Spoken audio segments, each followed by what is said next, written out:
Lorsque l'Éternel fit monter Élie au ciel dans un tourbillon, Élie partait de Gilgal avec Élisée. Élie dit à Élisée, reste ici, je te prie, car l'Éternel m'envoie jusqu'à Bethel. Élisée répondit, l'Éternel est vivant et ton âme est vivante. Je ne te quitterai point. Et ils descendirent à Bethel. Les fils des prophètes qui étaient à Bethel sortirent vers Élisée et lui dirent, sais-tu que l'Éternel enlève aujourd'hui ton maître au-dessus de ta tête? Et il répondit, je le sais aussi, taisez-vous. Il lui dit, Élisée, reste ici, je te prie, car l'Éternel m'envoie à Jéricho. Il répondit, l'Éternel est vivant, et ton âme est vivante. Je ne te quitterai point. Et ils avancèrent à Jéricho. Les fils des prophètes qui étaient à Jéricho s'approchèrent d'Élisée et lui dirent, sais-tu que l'Éternel enlève aujourd'hui ton maître au-dessus de ta tête? Et il répondit, je le sais aussi, taisez-vous. Et il lui dit, reste ici, je te prie, car l'Éternel m'envoie au Jourdain. Il répondit, l'Éternel est vivant et ton âme est vivante. Je ne te quitterai point. Et ils poursuivirent tous deux leur chemin. 50 hommes d'entre les fils des prophètes arrivèrent, s'arrêtèrent à distance vis-à-vis d'eux, s'arrêtèrent au bord du Jourdain. Et eux s'arrêtèrent au bord du Jourdain. Alors il prit son manteau et le roula et en frappa les eaux, qui se partagèrent çà et là. Ils passèrent tous deux à sec. Lorsqu'ils eurent passé, Élie dit à Élisée, demande ce que tu veux que je fasse pour toi, avant que je ne sois enlevé d'avec toi. Élisée répondit, qu'il y ait sur moi, je te prie, une double portion de ton esprit. Élie dit, tu demandes une grande chose, une chose difficile, mais si tu me vois pendant que je serai enlevé d'avec toi, cela t'arrivera ainsi. Sinon, cela n'arrivera pas. Comme il continuait à marcher en parlant, voici un char de feu et des chevaux de feu les séparaient l'un de l'autre. Et Élie monta au ciel dans un tourbillon. Élisée regardait et criait, mon père, char d'Israël et sa cavalerie. Et il ne vit plus. Saisissant alors ses vêtements, il les déchira en deux morceaux. Et il releva le manteau qu'Élie avait laissé tomber, puis il retourna et s'arrêta au bord du Jourdain. Il prit le manteau qu'Élie avait laissé tomber, il en frappa les eaux et dit, où est l'Éternel, le Dieu d'Élie? Lui aussi, il frappa les eaux qui se partagèrent çà et là, et Élisée passa. Apocalypse 21. Commençons par Jean 17, 20, et nous irons à Apocalypse.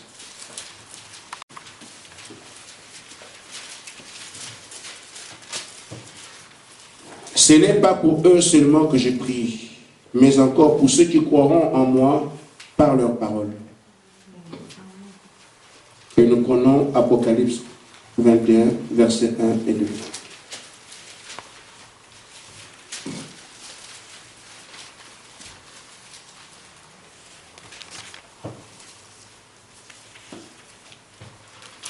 Puis je vis un nouveau ciel et une nouvelle terre, car le premier ciel, la première terre, avait disparu, et la mer n'était plus.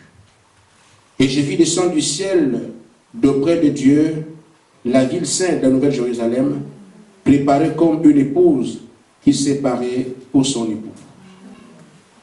Bien-aimé Seigneur, comme nous l'avons dans notre prière, c'est toi le pasteur, apporte-nous ta parole précieuse. Nous te prions au nom de Jésus-Christ. Amen. Amen.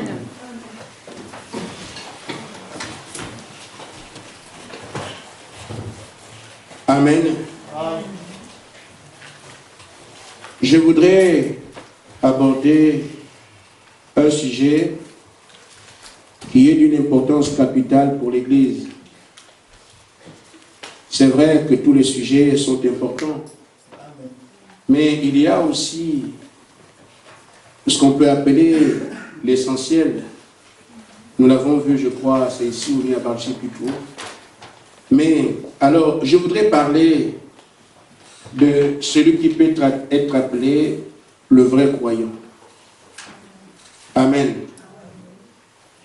En parlant du vrai croyant, je ne veux pas dire que c'est un sujet qu'on peut aborder et terminer en 45 minutes.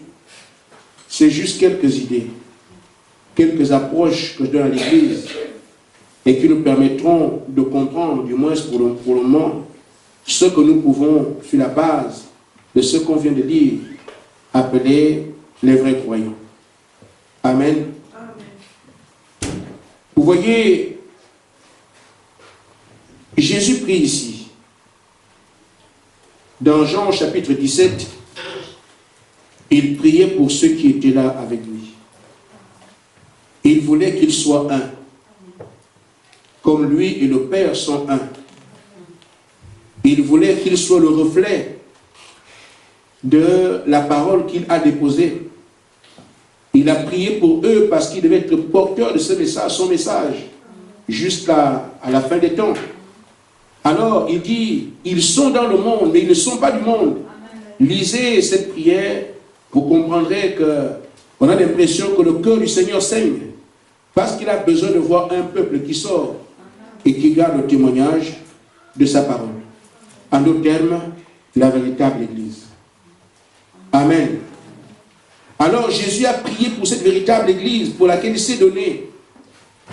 Et s'il a prié pour cette Église, amen, lui qui a dit rien n'est impossible à Dieu, il pouvait faire tout ce qui lui passait par la tête pour que ces gens n'aient pas à souffrir, qu'ils soient seulement des gens qui, une fois suscités, montent directement. Amen. Mais ce n'est pas le chemin de Dieu. Il a dû prier pour eux parce qu'il savait qu'ils restaient dans le monde et que ça devait être dur pour eux. Amen. Amen. Cela correspond à ce qu'il a dit. Le chemin est étroit, resserré, très peu. Amen. Peuvent le voir. Celui qui veut me suivre, qu'il prenne sa croix. Il a prévu à cette église, dans Jean 7, 21, qu'ils passeront par des douleurs. Alors, est-ce qu'ils tiendront? Est-ce qu'ils supporteront? Est-ce qu'ils seront des tailles à affronter tout ça et malgré les épreuves, tenir le témoignage de ce que j'ai fait? Amen. Amen. C'est pour ça qu'il prie pour eux.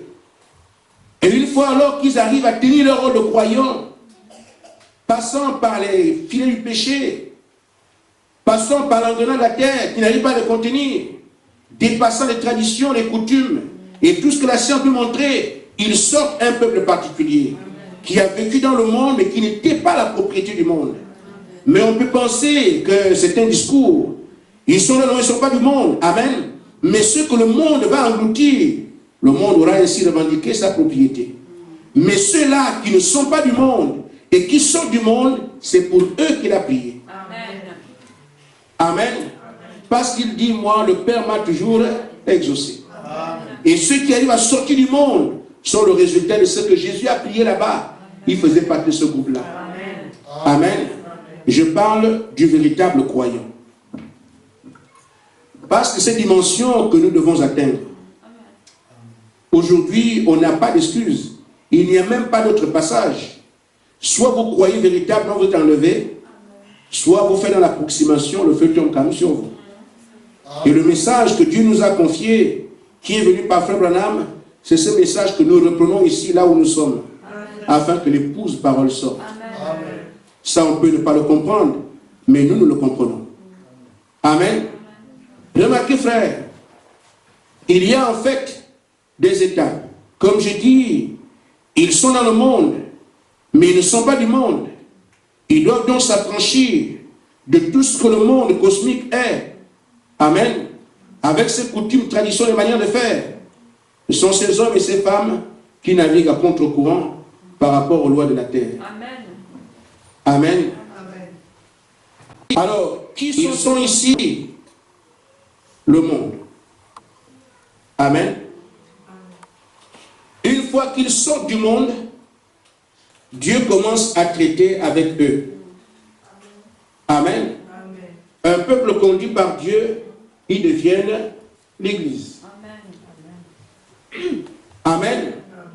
Une fois alors qu'ils dépassent les enseignements approximatifs, ils ont l'œil de l'aigle qui peut faire la différence entre ce qui est faux, ce qui est vrai.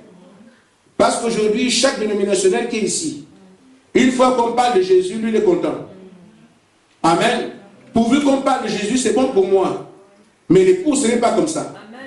L'épouse regarde la parole pure. Et l'épouse est donc appelée à sortir de l'église pour devenir l'épouse. Amen. Or, l'épouse et l'épouse sont un. C'est pour ça que sont eux qui deviennent des épîtres vivants. La parole faite chair. C'est pour cela que Jésus prie. Amen.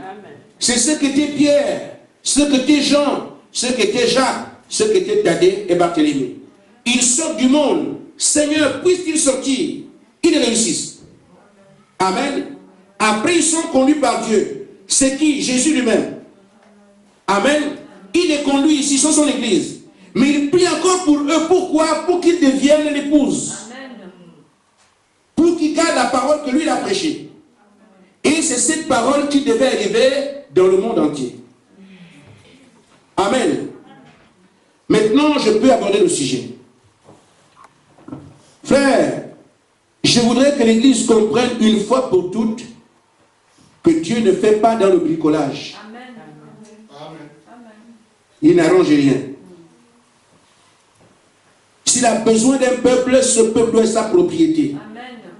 Ce peuple ne se mélangera à rien d'autre. Amen. Amen. Si on pouvait changer de Dieu, moi je changerais. Mais je crois que le mien est bon. Et ce qu'il dit est vrai, je m'attache à ça. Alors, remarquez, frère, il est arrivé qu'Israël sort de l'Égypte, qui est un type du monde.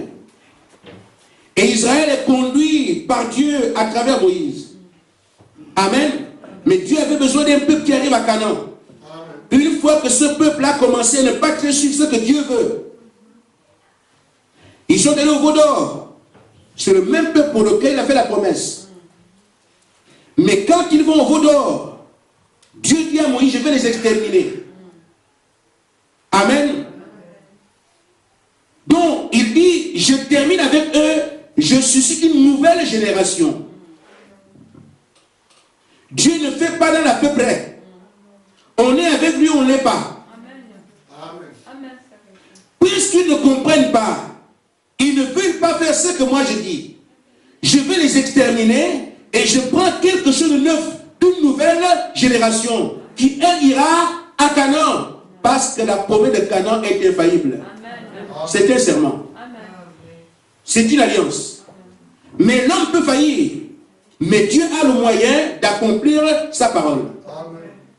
Il ne dit pas, je vais essayer de comprendre ce qu'ils font. Non. Il dit, puisqu'ils ne peuvent pas, je les enlève tous. Je prends quelque chose de neuf. Amen. En d'autres termes, ceux qui ne se souillent pas, ou ceux qui ne savent pas souiller, qui n'ont pas de relation avec ce que moi je déteste.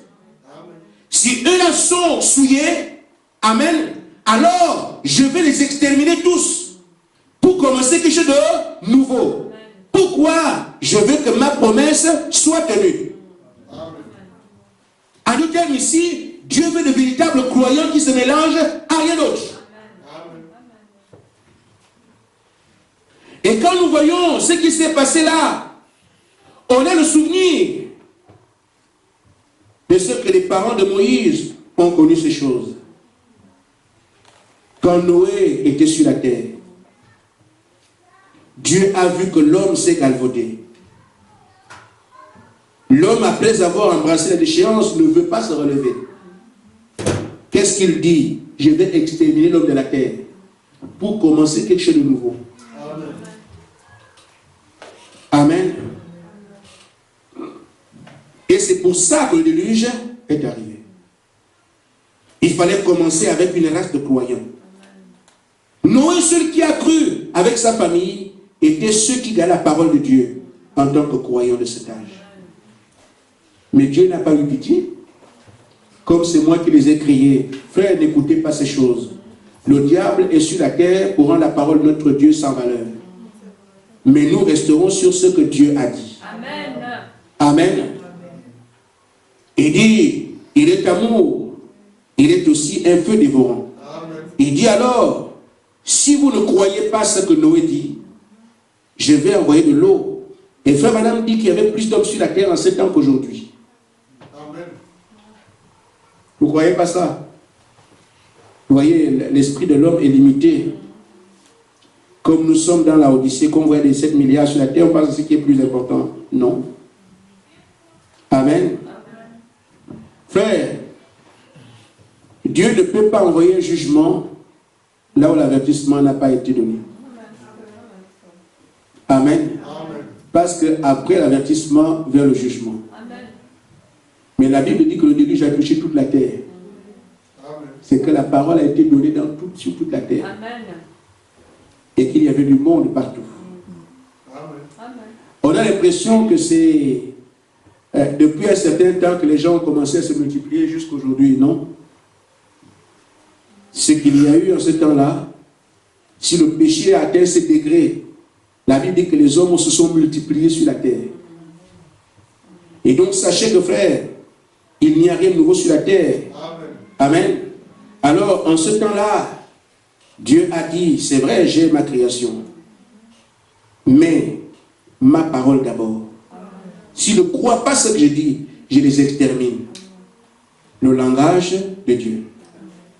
Voyez-vous, un groupe de pharisiens s'est amusé avec Jésus-Christ. Oh, nous sommes fils d'Abraham, nous sommes fils d'Abraham. Il dit, mais vous, c'est quoi ça? Vous le dites pour rien, mais de cette pierre, Dieu peut susciter d'autres enfants à Abraham. Amen. En d'autres termes, si Dieu a besoin d'enfants, ce n'est pas des enfants illégitimes qui vont se proclamer ses enfants. Il peut créer une nouvelle génération. Amen. Dieu ne fait pas dans la peuple, il ne blague pas. Amen.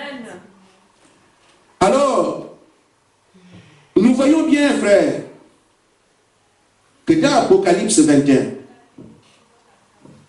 nous voyons ce qui fait notre espoir. Il y a la nouvelle Jérusalem, amen, qui est la demeure de l'époux et de l'épouse. Amen.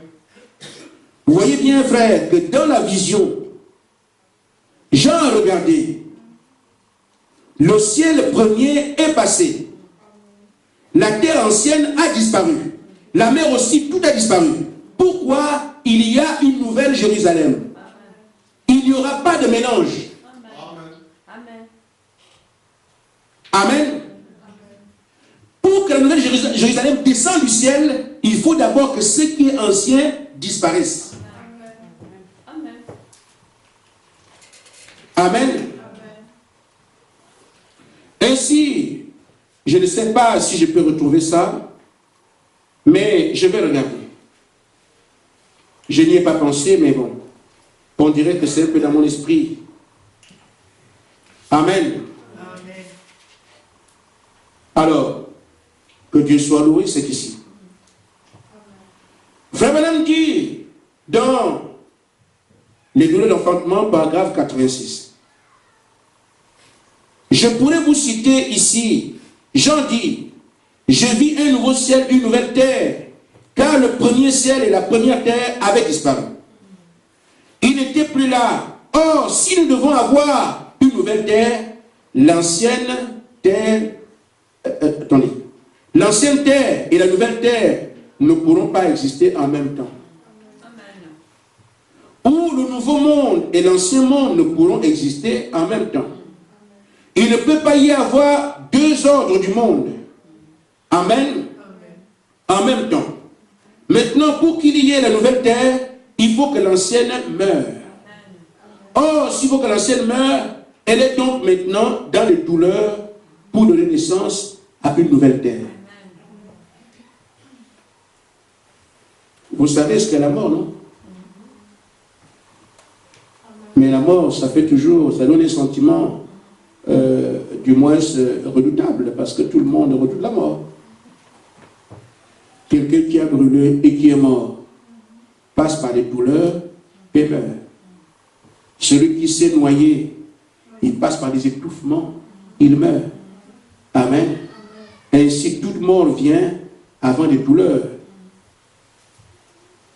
Et c'est une fois que cette mort s'est installée que quelque chose de nouveau peut arriver. Amen. Ainsi donc, frères, l'Église de Jésus-Christ, quand il prie pour cette Église, c'est parce qu'elle devait d'abord mourir afin de vivre, que quelque chose de nouveau sort de cette Église. Amen. Et c'est ça qui est difficile pour l'homme d'accepter la mort. Même naturellement, même les croyants qui savent que si je partais aujourd'hui, je n'ai pas de souci. Il y a quand même une hésitation. Parce que la mort fait toujours peur. La mort fait reculer. La mort fait réfléchir. Parce que c'est un processus irréversible. Amen. Amen. Je prends donc pour aborder mon sujet la marche d'Élisée avec Élie. Amen. Voyez-vous, frères, en parlant du vrai croyant, il ne se distingue pas par rapport à l'incrédule. Il est déjà incrédule. Le véritable croyant se détache du faux croyant. Amen. Ou du soi-disant croyant. Amen. Celui qui fait semblant. Celui qui a les allures ou les apparences. Mais lui, il mène une vie qui fait qu'on dise de lui, voici un véritable croyant. J'ai balisé le chemin de ma prédication pour que vous compreniez facilement où est-ce que je veux en venir. Nous voyons donc qu'Élisée est au courant de ce que Élie va être enlevé. Mais qui est Élisée? C'était un Israélite, comme bien d'autres, qui connaît l'école des prophètes, qui connaît le Sanhédrin, qui connaît l'enseignement que tous les âges ont connu avant, qui a aussi remarqué Élie. Il a flirté également avec les prophètes de Baal, parce qu'il a vécu au même temps qu'eux. Amen. Mais après avoir observé Élie, il s'est dit, j'ai regardé autour de moi, j'ai vu les prophètes de Baal, j'ai vu les sacrificateurs, j'ai vu le Sanhédrin, les grands hommes de Dieu, je vois l'école des prophètes, tout ce monde-là, mais ce qu'Élie est, je ne vois pas ça ailleurs. S'il y a un choix à faire, j'écouterai ce que Élie dit. Il a identifié dans quel âge il vivait et qui portait la parole de Dieu. C'est un indice d'un véritable croyant. Pourquoi? Parce qu'il peut arriver à identifier la vérité de son temps. Quoi que Baal soit populaire, quoi que Baal soit reconnu par l'État, quoi que les sacrificateurs soient ceux qui nous ont enseigné depuis de longues années, quoi qu'ils soient dépositaires des sacrifices spirituels du pays, mais quand je regarde Élie, il a quelque chose que ce monde-là n'a pas. Il a pu identifier de quel côté se trouvait Dieu. C'est quelque chose qui montre déjà qui peut être un vrai croyant. C'est que dans son âge, il identifie déjà l'action de Dieu et tombe juste. Parce qu'il aurait dû se tromper. Mais il a trouvé qu'Élie était l'homme de Dieu. Quoi qu'on dise. Amen. Amen. Amen. Alors, pour avoir vu qui était Élie, il dit, mais c'est cet enseignement qu'il me faut. C'est ce qu'Élie a là que moi je dois avoir. Mais qu'est-ce qu'Élie avait? Il traitait avec Dieu. Amen. C'était la différence. Chacun disait Dieu. D'autres se vantaient d'être des gens qui ont l'accès facile au palais. D'autres, notre église est reconnue. Mais notre pasteur est reconnu mondialement. Mais vous avez qui? Amen. Il y avait tout ça. Mais Élisée était intéressé par quelque chose. Un homme qui parle du Dieu qu'il connaît. Amen. Un homme qui, quand il parle, Dieu rend témoignage. Amen. Un homme qui est confirmé par le ciel. Et lui dit, il n'y aura ni rosée de pluie sinon à ma parole. Élisée entend ça, dit, mais qui est cet homme-là? Il dit, voilà l'homme qu'il me faut. Amen. Il a pu identifier dans son âge qui était celui qui avait la parole de Dieu. C'est saint qui, une fois qu'il lit la chose sur la terre, elle est liée au ciel. Qui est cette église-là? Je suis l'église de Dieu. J'aime le Seigneur. Dieu m'a appelé, Dieu m'a envoyé. Mais il est écrit, l'église qui a la révélation de qui est Jésus-Christ aura le pouvoir de sceller sur la terre et le ciel obéit. Où est cette église? Je n'ai pas dit ils obéissent au ciel. J'ai dit bien, ils scellent sur la terre, le ciel obéit. Amen. Ce sont les paroles de Jésus. Amen. Car il scelle quelque chose sur la terre, la chose aussi est scellée au ciel. La terre d'abord. Où est cette église? Une fois qu'on l'a identifié, Amen, nous devons donc suivre ce qui fait la force de cette église. Jusqu'à ce qu'individuellement, nous devenions membres. De telle sorte que quand moi seul je scelle sur la terre, c'est scellé au ciel. Amen. Matthieu 16. Amen. Amen. Alors, il apprend qu'Élie va partir du ciel. Il ne doute pas de ça. Il dit, mais tel que j'ai vu, il dit là, non, c'est vrai. Amen. Mais remarquez, frère, pendant que lui s'accroche au fait qu'il sait qu'Élie doit partir, les autres en parlent comme des blagues. Mais est-ce que tu as entendu que l'enlèvement va venir? Il paraît que Branham dit que l'enlèvement c'est pour bientôt. Maman, amen. Mais l'épouse sait que l'enlèvement, on appelle bien Dieu et travaille pour cela. Amen. Élisée sait que ce n'est pas juste de blague. Ce n'est pas une supposition. C'est une réalité. Pourquoi? Il est en communion avec Élie. Élie qui a la voix de Dieu dans son temps. Et c'est pour ça que lui, il est sûr. Il a un enseignement sur l'enlèvement que personne n'aura. Parce que celui qui doit être enlevé traite avec lui. En rapport avec ce que Dieu lui dévoile. Frère, nous avons un gros avantage. L'esprit d'Élie est venu sur la terre et parle à l'épouse. Ainsi, ce que l'épouse a à faire, c'est de suivre pas à pas. Mais qu'est-ce qu'Élie a dit? C'est ce qu'Élisée est en train de faire. Mais les autres autour parlent aussi de l'enlèvement. Mais pas pour participer. Juste une prédication comme ça à la légère. Amen. Mais quand Élie parle de l'enlèvement avec Élisée, ils savent que c'est un fait. Et ils travaillent pour cela. Ils sont en marche pour cela. Leur prédication repose dessus. Leur vie repose dessus. Leur énergie repose dessus. Leur espérance repose dessus. Tous ceux qui sont en marche avec ça, il y a un enlèvement. Mais les autres en parlent aussi. Mais comme une blague. Est-ce que tu as entendu que Thomas sera enlevé dessus de toi aujourd'hui? Je le sais, taisez-vous. En d'autres termes, je n'ai pas à m'occuper de vous. Amen. Le véritable croyant ne s'intéresse pas à ce qui se dit autour. Amen. Il a vu Dieu, il marche avec lui. Amen.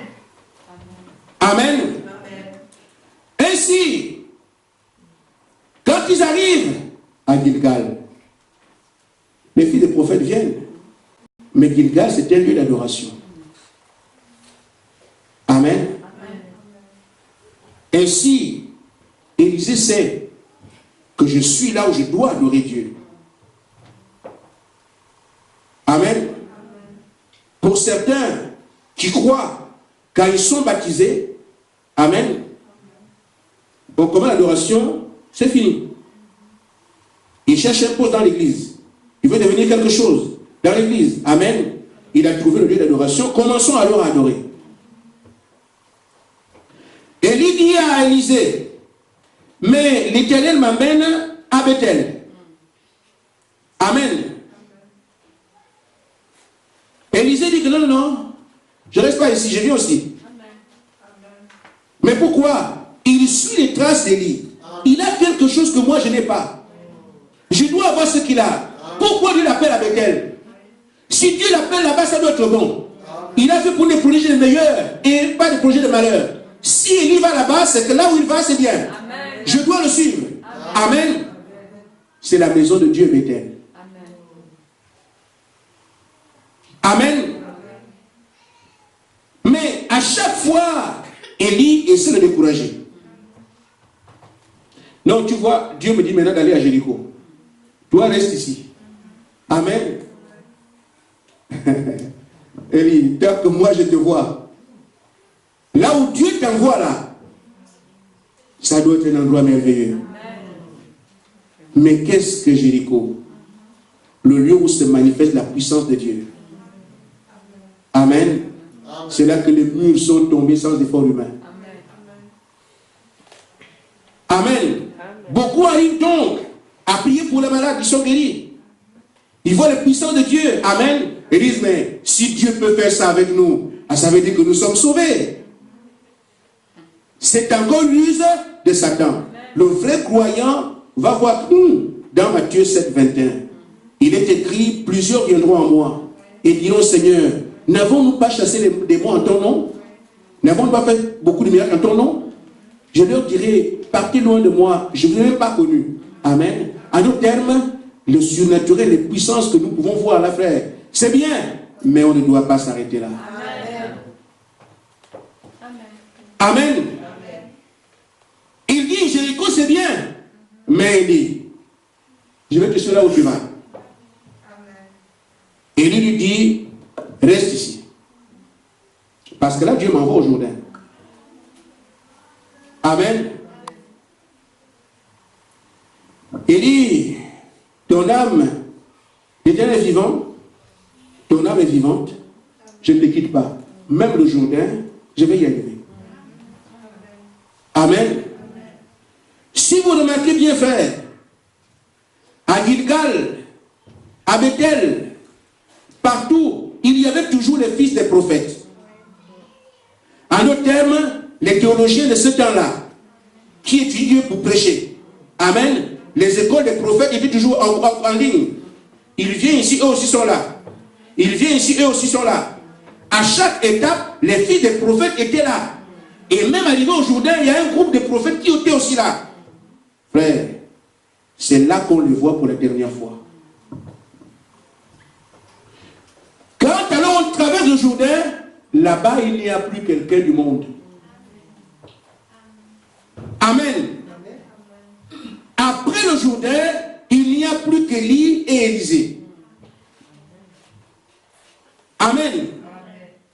Je dis, le véritable croyant, c'est celui qui fait toute la marche. Il croit, il sait que j'ai cru, mais il me manque autre chose. Amen. Il sait que je sais dans la maison de Dieu, mais ce n'est pas ce qui m'amènera au ciel. Il sait que je manifeste des puissances surnaturelles, mais ce n'est pas ce qui m'amènera au ciel. Je dois avoir la même vie que Dieu. Amen. La vie qui était sur Élie, mais ce n'était pas l'esprit d'Élie. C'était l'esprit de Dieu dans Élie. Amen. Et il a discerné cela, il dit, c'est ça que moi je veux. Amen. Amen. Tout croyant doit tendre vers l'esprit de Dieu. Amen. Ce qui est dommage, c'est qu'on passe par le Jourdain, qui est l'étape de la mort.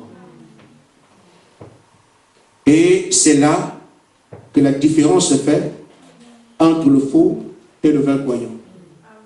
Entre le soi-disant croyant et le vrai croyant. Entre celui qui a les apparences et les vrais croyants. Le monde aurait pu être dupé de manière lamentable, mais Dieu a envoyé un prophète qui a ouvert les yeux à un peuple quelque part. Élie, du temps de la fin, a ouvert les yeux à l'épouse, afin qu'il puisse voir qu'on ne se contentera pas du subsidiaire ou du secondaire, il y a le principal. Sans le Saint-Esprit, nous ne sommes pas des croyants. Amen. Sans le Saint-Esprit, nous ne sommes pas des adorateurs.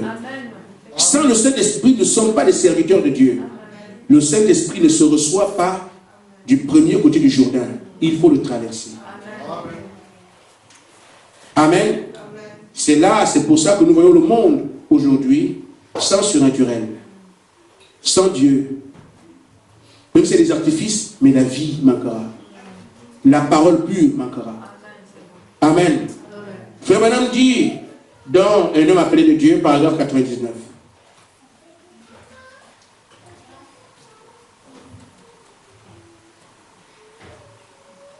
Amen. Il dit, des hommes et des femmes aujourd'hui à se placer au front de la bataille. Il ne les appelle pas à aller à Gilgal. Vous comprenez? Il ne les appelle pas à aller à Jéricho, ni à Bethel. Il dit, ceux-là périront. Beaucoup de croyants ici sont arrivés à Gilgal. Je crois en Dieu, je crois en Dieu, je crois en Dieu. Amen. Mais ils périront. D'autres arrivent à Bethel. C'est dans la maison de Dieu. Ils se réjouissent, sont contents. Ils périront. D'autres arrivent à Jéricho, ou encore le surnaturel. Amen. Ils périront. Il dit, il appelle les hommes et les femmes sur le champ de bataille aujourd'hui, pas pour qu'ils s'arrêtent à Gilgal. Il les appelle pas à aller à Jéricho, non plus, ni à Bethel. Cela périront. Mais il les appelle à traverser le Jourdain pour qu'ils puissent vous faire entrer à l'école de sa puissance, à lui. Vous former et vous façonner. Il faut traverser le Jourdain. Et le Jourdain est un type de la mort. C'est là que nous avons tous un problème. Je suis ceci. Je connais cela. Amen. Dans les années 2004, un frère est venu prêcher la parole. Il disait, pendant que je prêche la parole ici, je voudrais que chacun retienne une chose, c'est qu'il n'a jamais cru. Amen. Ça ressemblait à un peu l'orgueil, mais je crois qu'il avait raison. Parce qu'on ne peut pas dire je crois déjà et recevoir l'enseignement qui vient. À l'époque, j'avais, je crois, 10 ans de message. Et il dit, de ces 10 ans là, ça ne sert à rien. Tu n'as jamais cru. Oh. Amen. Mais c'était une façon de nous dire que chaque fois que tu restes avec ce que tu sais, tu n'es pas ouvert à ce qui arrive. Amen. Et en ce moment, la parole qu'il prêche ne vous servira à rien. Amen. En d'autres termes, on demande l'humilité. Frère Branham dit, mais qu'est-ce que traverser le Jourdain? Il dit, de vous retrouver seul avec Dieu. Amen. De rester là dans la fournée de son raffinerie à lui. De vous mettre sur le grand tour du maître potier et de le laisser vous façonner. Mais quelqu'un qui est déjà façonné, on ne peut plus le façonner. Il a déjà ses façons. Et c'est là que la plupart du temps, nous mourons. C'est là que nous manquons d'atteindre le but. Nous avons nos projets. Amen. Vous savez, frère, quand Dieu vous lance un appel, il connaît toutes vos situations. Amen. Mais quand l'appel est lancé et que tu arrives, au lieu de t'engager, te jetant entièrement, tu tiens compte de ton projet. Moi, j'ai déjà mon projet ici. Je dois faire ça. J'ai calculé que j'ai fait ceci. C'est comme si Dieu ne savait pas. Amen. Si nous ne mourrons pas à tout ce que nous sommes, amen, il n'y aura pas de nouvelle Jérusalem. Parce que l'ancienne résiste. Et Dieu dit, il ne peut pas avoir ces deux mondes existants en même temps. Amen.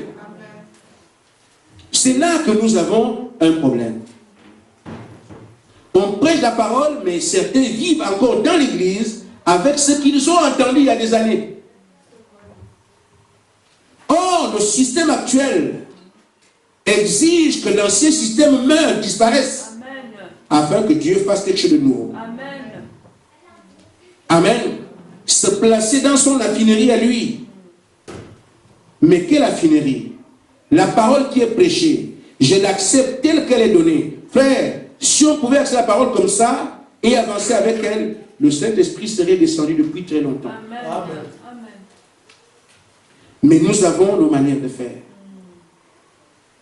Nous avons nos coutumes, nos traditions, ce qu'on a entendu. On veut continuer l'expérience que j'ai. Ça fait des années que je suis frère.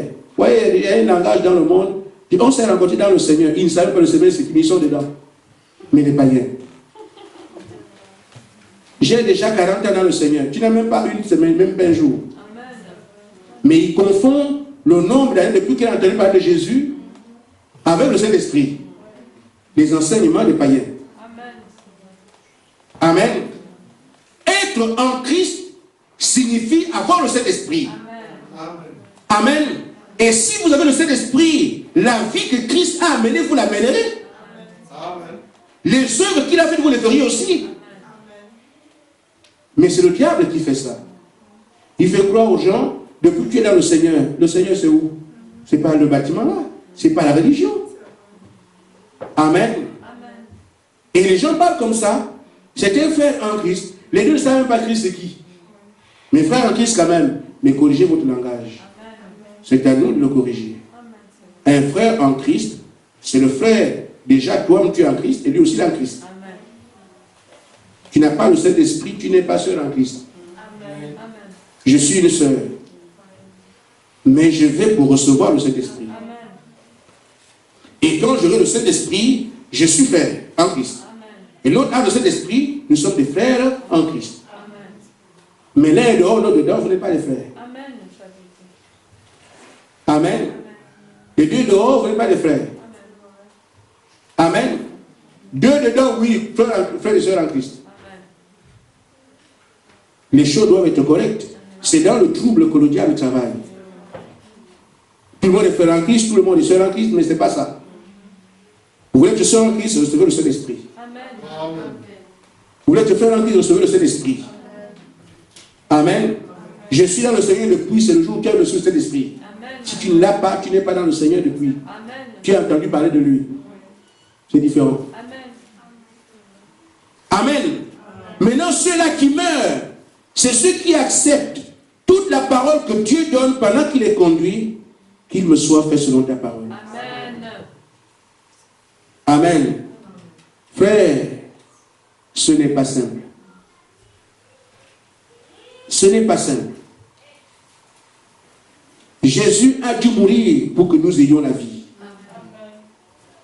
Le Jésus de la Galilée n'aurait pas été utile. Amen. Il aurait guéri ceux qui sont en Galilée. Tu sais que tout ce qu'il devait faire là-bas, ça s'arrêtait avec eux, c'est terminé. S'il ne mourait pas pour nous à la croix, il nous aurait servi à rien. Amen.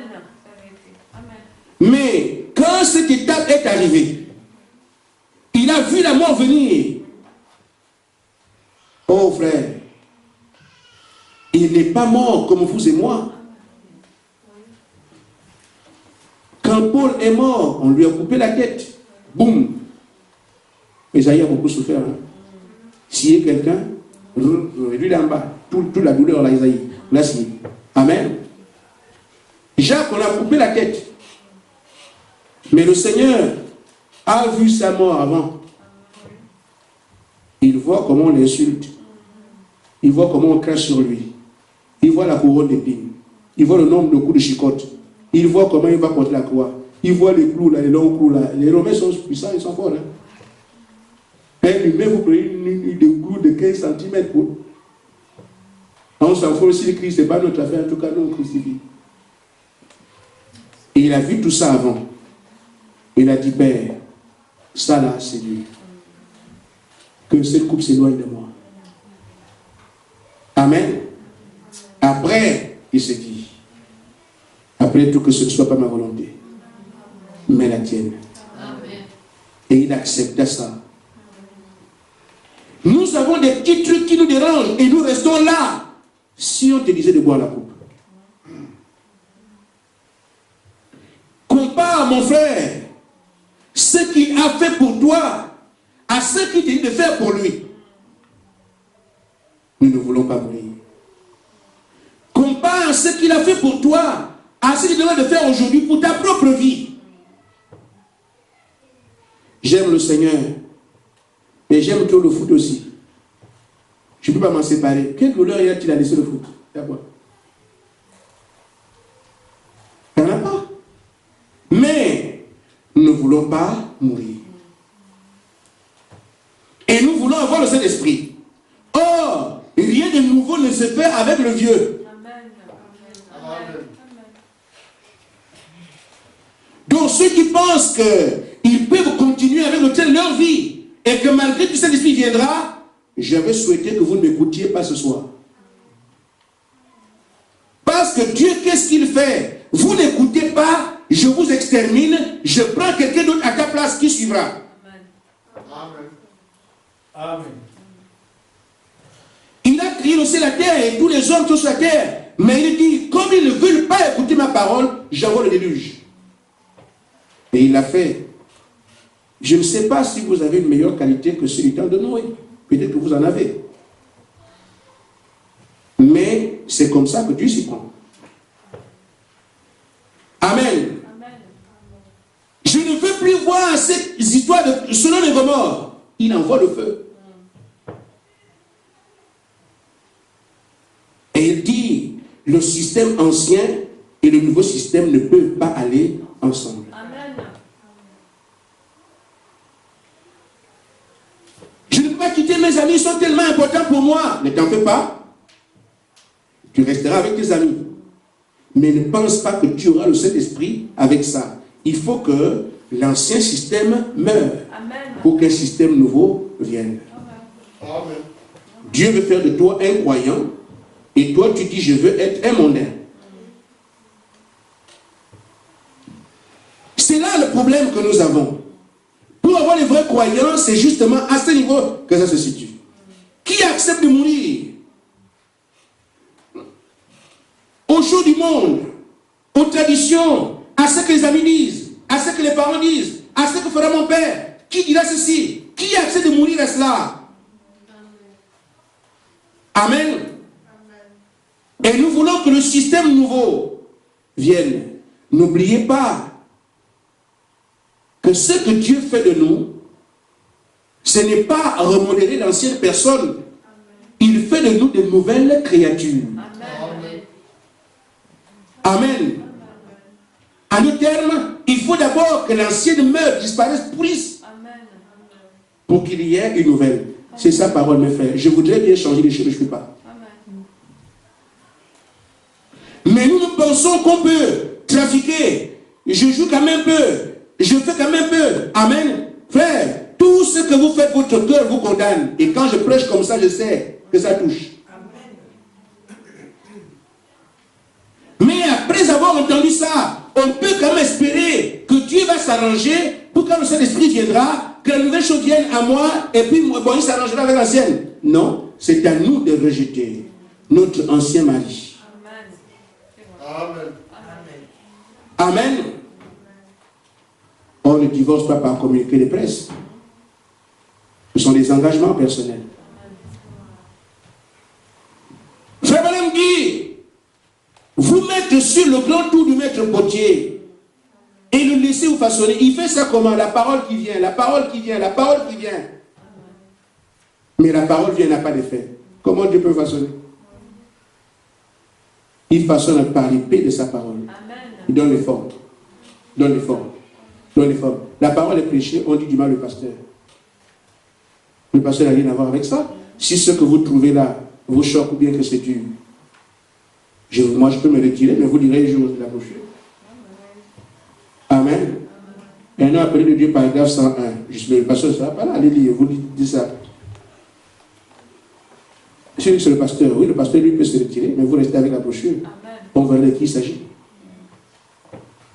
Il dit ce soir, alors que nous sommes en prière, alors que nous venons à lui, amen, mettez-vous sur son tour et dites-lui, Seigneur, me voici, façonne-moi et forme-moi à ta manière.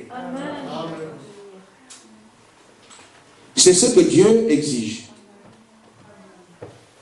Il n'y a rien que nous puissions faire, sauf accepter qu'il nous façonne. Mais qu'est-ce qu'il fait? Il envoie la parole. Il envoie la parole et elle nous transforme au fur et à mesure. Au fur et à mesure. Au fur et à mesure. Frère, ne cherchons pas la disgrâce alors que la grâce est avec nous. Que Dieu vous dit, il vous manque ça, il vous manque ça, il vous manque ça. Je vous amène au Saint-Esprit. Mais voilà ce qu'il vous faut encore. Parce que pour moi, c'est très grand. Je ne sais pas comment vous le percevez, mais pour moi, c'est très grand. Qui est cet homme-là qui s'intéresse à des moins que rien ici? Il n'y a pas un maire ici, il n'y a pas un préfet ici. Il n'y a pas un star ici, mais Dieu descend dans l'histoire comme ça. Que ton nom soit béni, Seigneur. Mais quand cette grâce nous est faite, frère, ne transformons pas cette grâce en disgrâce. Amen. Nous devons devenir de nouvelles créatures. Et l'ancienne nature doit absolument mourir. Battons-nous, frères. Que le Seigneur vous bénisse. Nous continuerons demain à voir ce qu'est le vrai croyant. Shalom.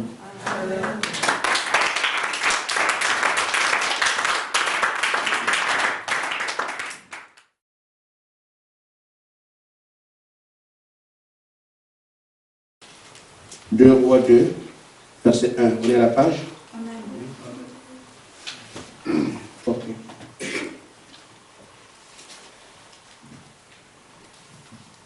Lorsque l'Éternel fit monter Élie au ciel dans un tourbillon, Élie partit de Gilgal avec Élisée. Élie à Élisée, reste ici, je te prie, car l'Éternel m'envoie jusqu'à Bethel.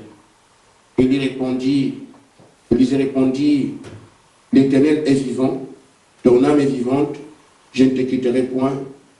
Et ils descendirent à Bethel. Les fils des prophètes qui étaient à Bethel sortirent vers Élisée et lui dirent, sais-tu que l'Éternel est aujourd'hui ton maître dessus ta tête? Et il répondit, je le sais aussi, taisez-vous. Élie lui dit, Élisée, reste ici, je te prie, car l'Éternel m'envoie à Jéricho. Il répondit, l'Éternel est vivant et ton âme est vivante, je ne te quitterai point. Et ils arrivèrent à Jéricho. Les fils des prophètes qui étaient à Jéricho s'approchèrent d'Élisée et lui dirent, sais-tu que l'Éternel enlève aujourd'hui ton maître au-dessus de ta tête? Et il répondit, je le sais aussi, taisez-vous. Élie lui dit, reste ici, je te prie, car l'Éternel m'envoie au Jourdain. Il répondit, l'Éternel est vivant et ton âme est vivante. Je ne te quitterai point. Et ils poursuivirent tous deux leur chemin. 50 hommes d'entre les fils des prophètes arrivèrent et s'arrêtèrent à distance vis-à-vis. Et eux, deux s'arrêtèrent au bord du Jourdain. Alors Élie prit son manteau et le roula. Et il en frappa les eaux qui se partagèrent çà et là. Ils passèrent tous deux, à sec. Lorsqu'ils eurent passé, Élie dit à Élisée, demande ce que tu veux que je fasse pour toi, avant que je sois enlevé d'avec toi. Élisée répondit, qu'il y ait sur moi, je te prie, une double portion de ton esprit. Élie dit, tu demandes une chose difficile, mais si tu me vois pendant que je serai enlevé d'avec toi, cela t'arrivera ainsi. Sinon, cela n'arrivera pas. Comme il continuait à marcher, en parlant, voici un char de feu et des chevaux de feu les séparèrent l'un de l'autre. Et il monta au ciel dans un tourbillon. Élisée regardait et criait, mon père, char d'Israël et sa cavalerie, et il ne le vit plus. Saisissant alors ses vêtements, il les déchira en deux morceaux. Et il releva le manteau qu'Élie avait laissé tomber, puis il retourna et s'arrêta au bord du Jourdain. Il prit le manteau qu'Élie avait laissé tomber, il en frappa les eaux et dit, où est l'Éternel Dieu d'Élie? Lui aussi, il frappa les eaux qui se partagèrent çà et là, et Élisée passa. Nous prenons Jean chapitre 17, verset 20.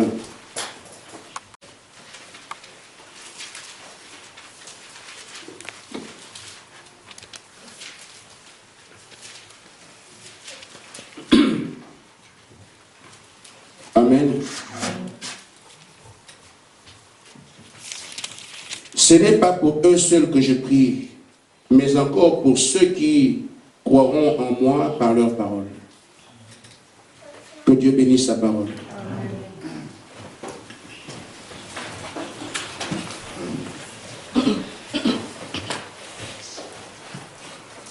Je disais hier que nous abordions un sujet des plus importants.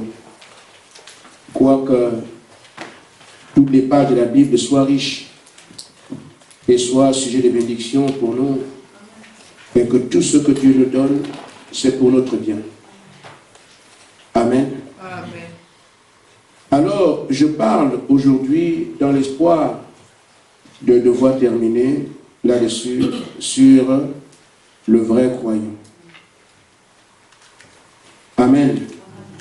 Ce que nous avons vu hier est sûrement enregistré. Pour ceux qui n'étaient pas là, vous pourrez vous en procurer. En parlant du vrai croyant, nous avons pris la marche d'Élisée, que nous avons comparée aux croyants de son temps. Et nous avons vu qu'Élisée a prêté attention à une chose. La vie que menait Élie et le surnaturel qui se produisait dans la vie d'Élie. Alors Élisée s'est refusé à toute adoration dans laquelle on ne peut pas rencontrer Dieu. Élisée a vécu pendant les prophètes de Baal. Il a pu voir ce que c'était. Élisée a conjugué avec des sacrificateurs. Il a pu voir ce que c'était. Il a conjugué également avec des hommes et des femmes qui faisaient profession de croire en Dieu en ce temps-là. Frère, les sociétés ne changent pas. Mais Élisée, au regard de tout ce qui était autour de lui, des religions reconnues par l'État, il a entendu parler de ça. Nous sommes reconnus, mondialement reconnus. Ça n'a pas préoccupé Élisée. Nous sommes des grands hommes de Dieu, c'est nous qui sommes les meilleurs dans la contrée. Les sacrificateurs n'ont pas influencé Élisée. Le témoignage de ses parents n'a pas eu d'effet sur lui. Élisée voulait parler d'un Dieu qu'il connaît. Il voulait croire en un Dieu qui se manifeste, ce qu'on appelle Israël, le Dieu vivant. Mais il a trouvé dans le ministère d'Élie qui avait le pouvoir de fermer le ciel. Mais quel est cet homme-là? Amen. Qui peut défier toutes les religions de son temps, les prophètes de Baal. Il dit, moi, Dieu est avec moi. Allons au mont Carmel que Dieu prouve de quel côté il est. Ça a intéressé Élisée. Cet homme qui sait de quoi il parle. Et qui, quand il parle sur la terre, Dieu atteste qu'il est avec lui. Amen. Le religieux ne m'intéresse pas. Le semi-croyant ne m'intéresse pas. C'est ce Dieu-là que je veux. Le Dieu vivant. Que je sois aussi comme Élie qui parle avec lui. Élie a le courage de dire, Seigneur, que l'on sache que ce que je fais, Amen, j'ai agi selon ta parole. Alors j'ai fait ce que tu m'as dit. Mais cet homme parle avec Dieu. C'est ce Dieu-là qui m'intéresse. Je crois que le véritable croyant cherchera à entrer en communion avec son Père, avec son Dieu, avec son Créateur. Tout ce qui est autour ne doit pas le préoccuper. Quoi qu'on dise, quoi qu'on fasse, il doit se préoccuper du fait qu'il veut traiter avec le Dieu qu'il a créé et qu'il a envoyé. Vous savez, nous sommes envoyés sur la terre par ce Dieu que nous adorons. On n'est pas parachuté comme ça. Et quand nous venons sur la terre, c'est pour un but que Dieu a fixé. Tu vas sur la terre pour faire telle chose. Une fois que ta commission est terminée, tu te ramènes à la maison.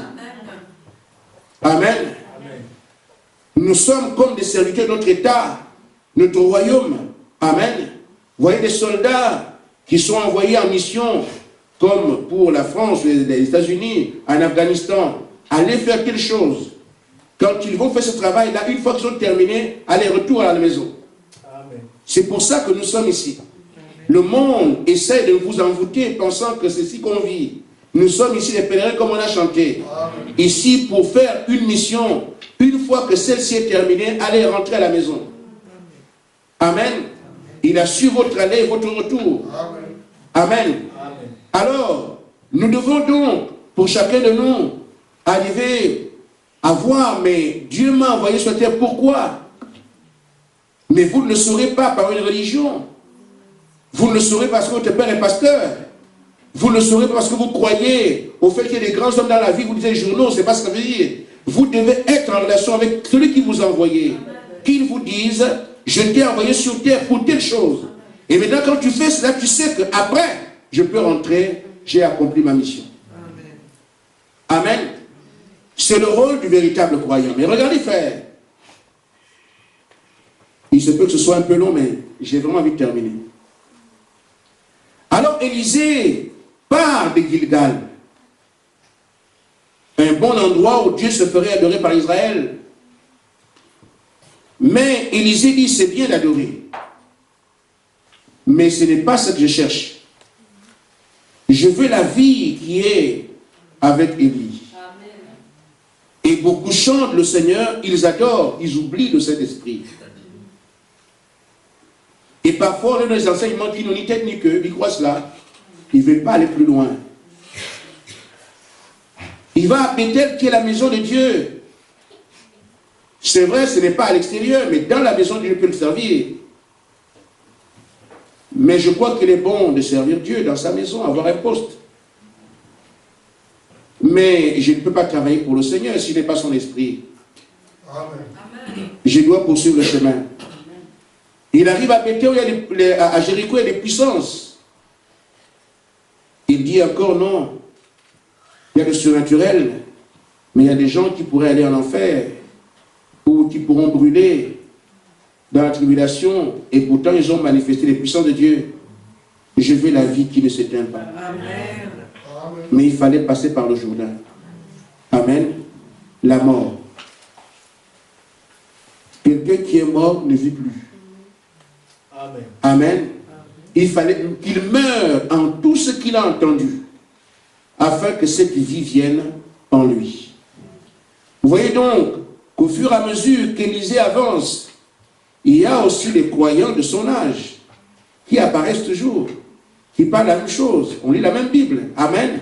Mais est-ce qu'elle a importé pour nous? Sais-tu que ton prophète sera de ta tête aujourd'hui? Je le sais aussi, mais taisez-vous. En fait, ils étaient au courant. Ils ont la même adoration qu'Élie, Élisée. Mais leur affaire, c'est quoi? Ils en parlent. Ils ont la Bible aussi. Mais l'enlèvement pend devant nous, mais qui s'en préoccupe? Amen. Mais Élie savait que non seulement je suis au courant, mais je dois chercher à prendre quelque chose là-dedans. Amen. Amen. Voyez-vous, cela exige la mort de ce que nous sommes. Remarquez, frère, qu'entre-temps, de Gilgal au Jourdain, Élie disait toujours à Élisée, je m'en vais, mais toi reste ici. Je m'en vais, mais toi reste ici. Amen. Mais c'est quand ils arrivent après le Jourdain qu'il peut lui dire, demande ce que tu veux. Nous ne pouvons pas avoir la bénédiction de Dieu avant d'être morts en ce que nous sommes. Frère, Dieu peut vous bénir, vous pensez que c'est un oncle. Pourquoi vous ne vous êtes pas pleinement donné à lui? Et la gloire revient à un païen, alors que c'est Dieu. Et lui dit à ceux qui croient en lui, je ne partage ma gloire avec personne. Nous devons mourir à tout le relationnel humain, afin qu'il prenne toute sa place. Et que quand il fait quelque chose pour toi, tu sais que je n'avais rien d'autre en dehors de lui, je n'ai rien fait. Alors la loi lui revient. Après la mort, demande alors ce que tu veux. Et Élisée a obtenu ce qu'il voulait. Nous voyons aussi, frère, que Jésus, quand il est venu sur la terre, beaucoup d'hommes l'ont suivi. Des milliers. Ça a provoqué la jalousie des pharisiens. Amen. Mais ces hommes qui l'ont suivi, au fur et à mesure que les épreuves venaient, les gens s'éloignaient. Amen. Ceux qui ont entendu, les pharisiens disent qu'ils vont le tuer et commencer maintenant à reculer parce qu'ils pensaient qu'il y aurait un mélange des gens. On va nous tuer aussi. Amen. 5000 ont mangé, mais ils se trouvent à un moment donné avec 82.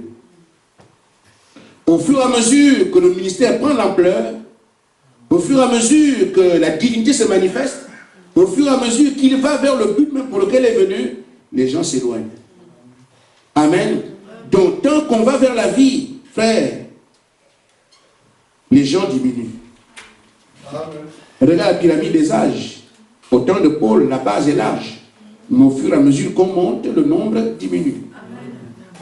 Et c'est comme ça, au temps de Jésus, au début, les paralytiques marchent, les boiteux, amen, tout le monde. Les aveugles voient, là les gens affluent. Mais quand ils commencent à parler, méfiez-vous du vin des pharisiens. Ceux qui étaient pharisiens commencent à partir. Amen. Alors qu'il n'y ait pas un qui soit plus grand parmi vous. Vous êtes tous frères. Ceux qui voulaient être grands ne veulent plus. Alors au fur et à mesure, amen.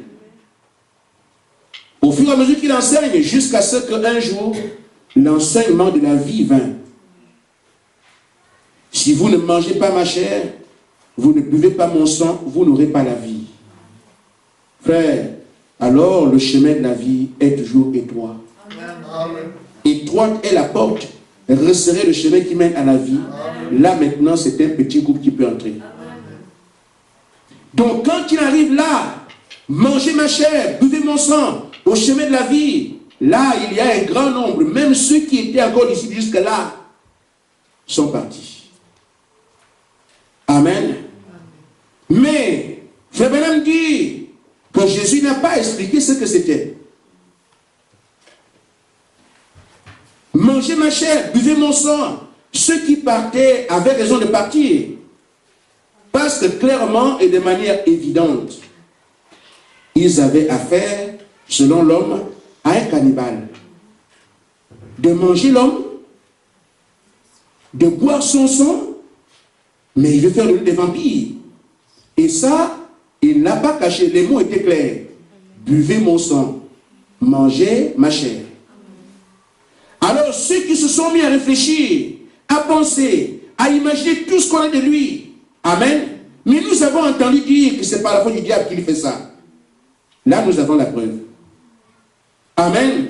Nous avons entendu cet enfant illégitime qu'il va faire comme par Jésus, nous amener dans le désert et mourir. Nous voyons que, mais c'est pas croyable. Il ne peut pas être le Messie et dit des choses comme ça. Amen. Nos pères nous avaient dit que c'était un roi, mais apparemment on a devant nous quelqu'un qui n'est pas un roi. Amen. Tout ce que la société disait, ce que l'Ancien Testament, du moins la loi disait, amen, sur l'interprétation des pharisiens, ils ont retenu. Et ce qu'ils viennent d'entendre aussi. Alors tout ça, je quitte l'église. Moi, je ne vais pas continuer avec un type comme ça. Comment je vais le manger? On va commencer à couper les morceaux. Moi, tu es quelqu'un, non, je ne peux pas faire ça. Amen. Mais voyez-vous, ça n'a pas été expliqué par le Seigneur, mais un groupe qui n'a pas eu une seule pensée est resté. Amen. Ils étaient morts en eux-mêmes. Ils n'ont pas suivi la tradition. Ils n'ont pas écouté le langage qui est devant eux. Mais on va aller où? Amen. Leur matrice n'a pas tourné pour comprendre ce qui se passe. Ils ne comprenaient rien. Ils étaient morts. Amen. Mes frères, de même Élisée passe par la mort pour avoir la double portion. Ils sont passés par la mort pour avoir le Saint-Esprit. S'ils avaient raisonné, s'ils avaient réfléchi, s'ils avaient pensé, s'ils avaient calculé, ils n'auraient jamais été avec Jésus-Christ pour continuer. Et ils se seraient retournés. Ils étaient morts à toutes ces choses en se disant que sa volonté s'applique à nous. C'est ce qui doit arriver aux véritables croyants. Tant que nous raisonnons, nous réfléchissons, nous pensons, c'est pour ça qu'il dit, soyez comme ces petits-enfants. Dieu a besoin d'être le seul maître à bord. Vous savez, nous travaillons dans un univers où les dieux puissants sont à l'œuvre. Dieu voudrait qu'on s'abandonne complètement. Et ça, c'est la foi. Amen. Le diable voudrait qu'on raisonne, qu'on réfléchisse, et là, c'est le doute. Et quiconque passe par la voie du raisonnement a déjà échoué. Amen. Mais Dieu lui veut que nous ne raisonnions pas. Amen. Ainsi, frère, c'est celui qui accepte la mort, c'est celui-là qui peut avoir la vie. Amen. L'apôtre Pierre, ou du moins l'apôtre Paul dit dans 1 Corinthiens 5, 17.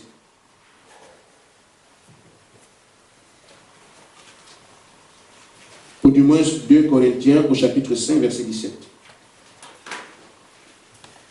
Amen. Si quelqu'un est en Christ, il est une nouvelle créature. Les choses anciennes sont passées, voici toutes choses sont devenues nouvelles. Amen. Nous ne pouvons pas être en Christ étant les mêmes personnes qu'on était hier. C'est une œuvre créatrice qui se fait. Une nouvelle personne qui sort. Amen. De celle qui était d'abord morte. Il y a une image naturelle qui peut nous amener à comprendre ça. Un grain de blé. N'importe quel grain qui se produit, qui se reproduit, vous le mettez au sol. Amen. Il ne peut pas donner la vie avant de pourrir. Amen. Amen. Vous n'aurez pas votre blé, votre maïs, avant que le grain qui est porteur de cette vie ne pourrisse d'abord. Il faut d'abord qu'il soit enfoui. Il faut qu'il meure et qu'il pourrisse. Et c'est de là que la vie qui était cachée, amen, va ressortir. Amen. Il y a une vie dans chacun de nous.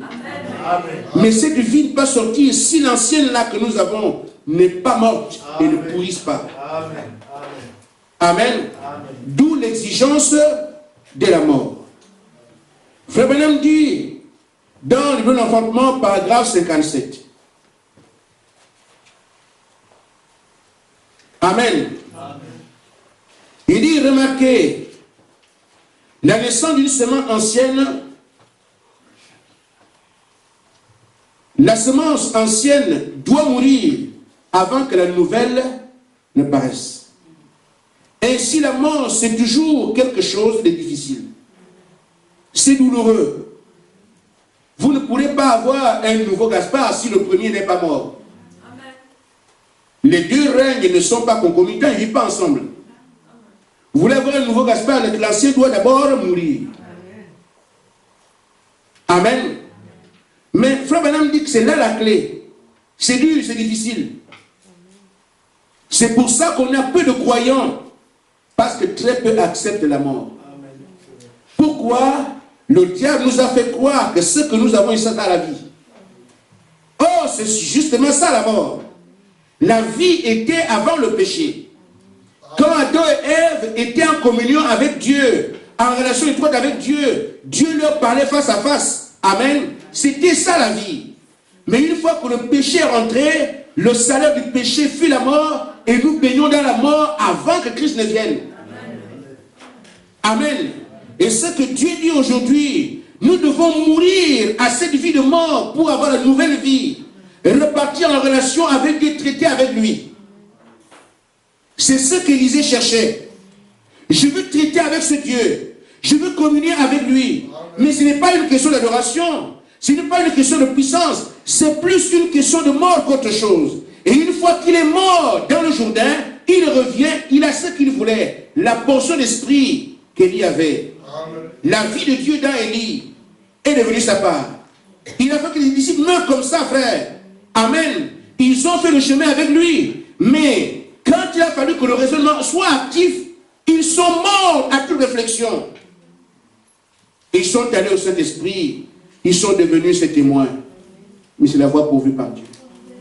Nous ne pourrons pas, ces représentants, être un vrai croyant avant le Saint-Esprit.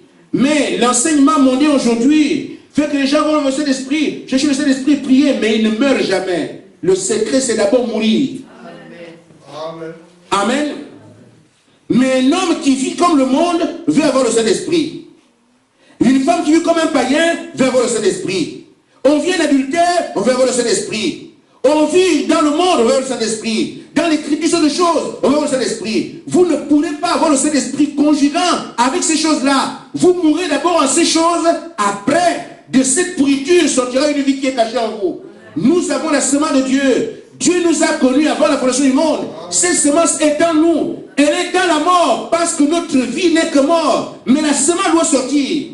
Amen. Mais pour qu'elle sorte, il faut que je meure d'abord, que je pourrisse, alors de ma pourriture, de ma souillure, de ma saleté, sort alors la semence. Mais est-ce que j'accepte de mourir? C'est ça notre problème. Nous pensons aller avoir le Saint-Esprit avec toutes nos tares. Ce n'est pas possible. Amen. Ainsi, frère Madame dit, nous devons mourir. Amen. Dans la voie pourvue par Dieu, par 32.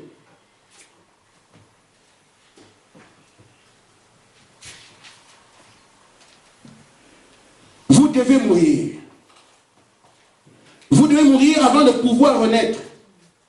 Toute semence doit mourir avant d'être régénérée de nouveau. Si elle ne meurt, elle reste seule. Il faut qu'un homme meure à ses propres pensées. Amen. Il faut qu'il meure à ses propres doutes au sein de la parole. Frère, c'est une question de confiance. Si nous faisons confiance au Seigneur, on n'aura pas de problème. Amen. Amen. Amen. Le problème, c'est qu'on est très présent.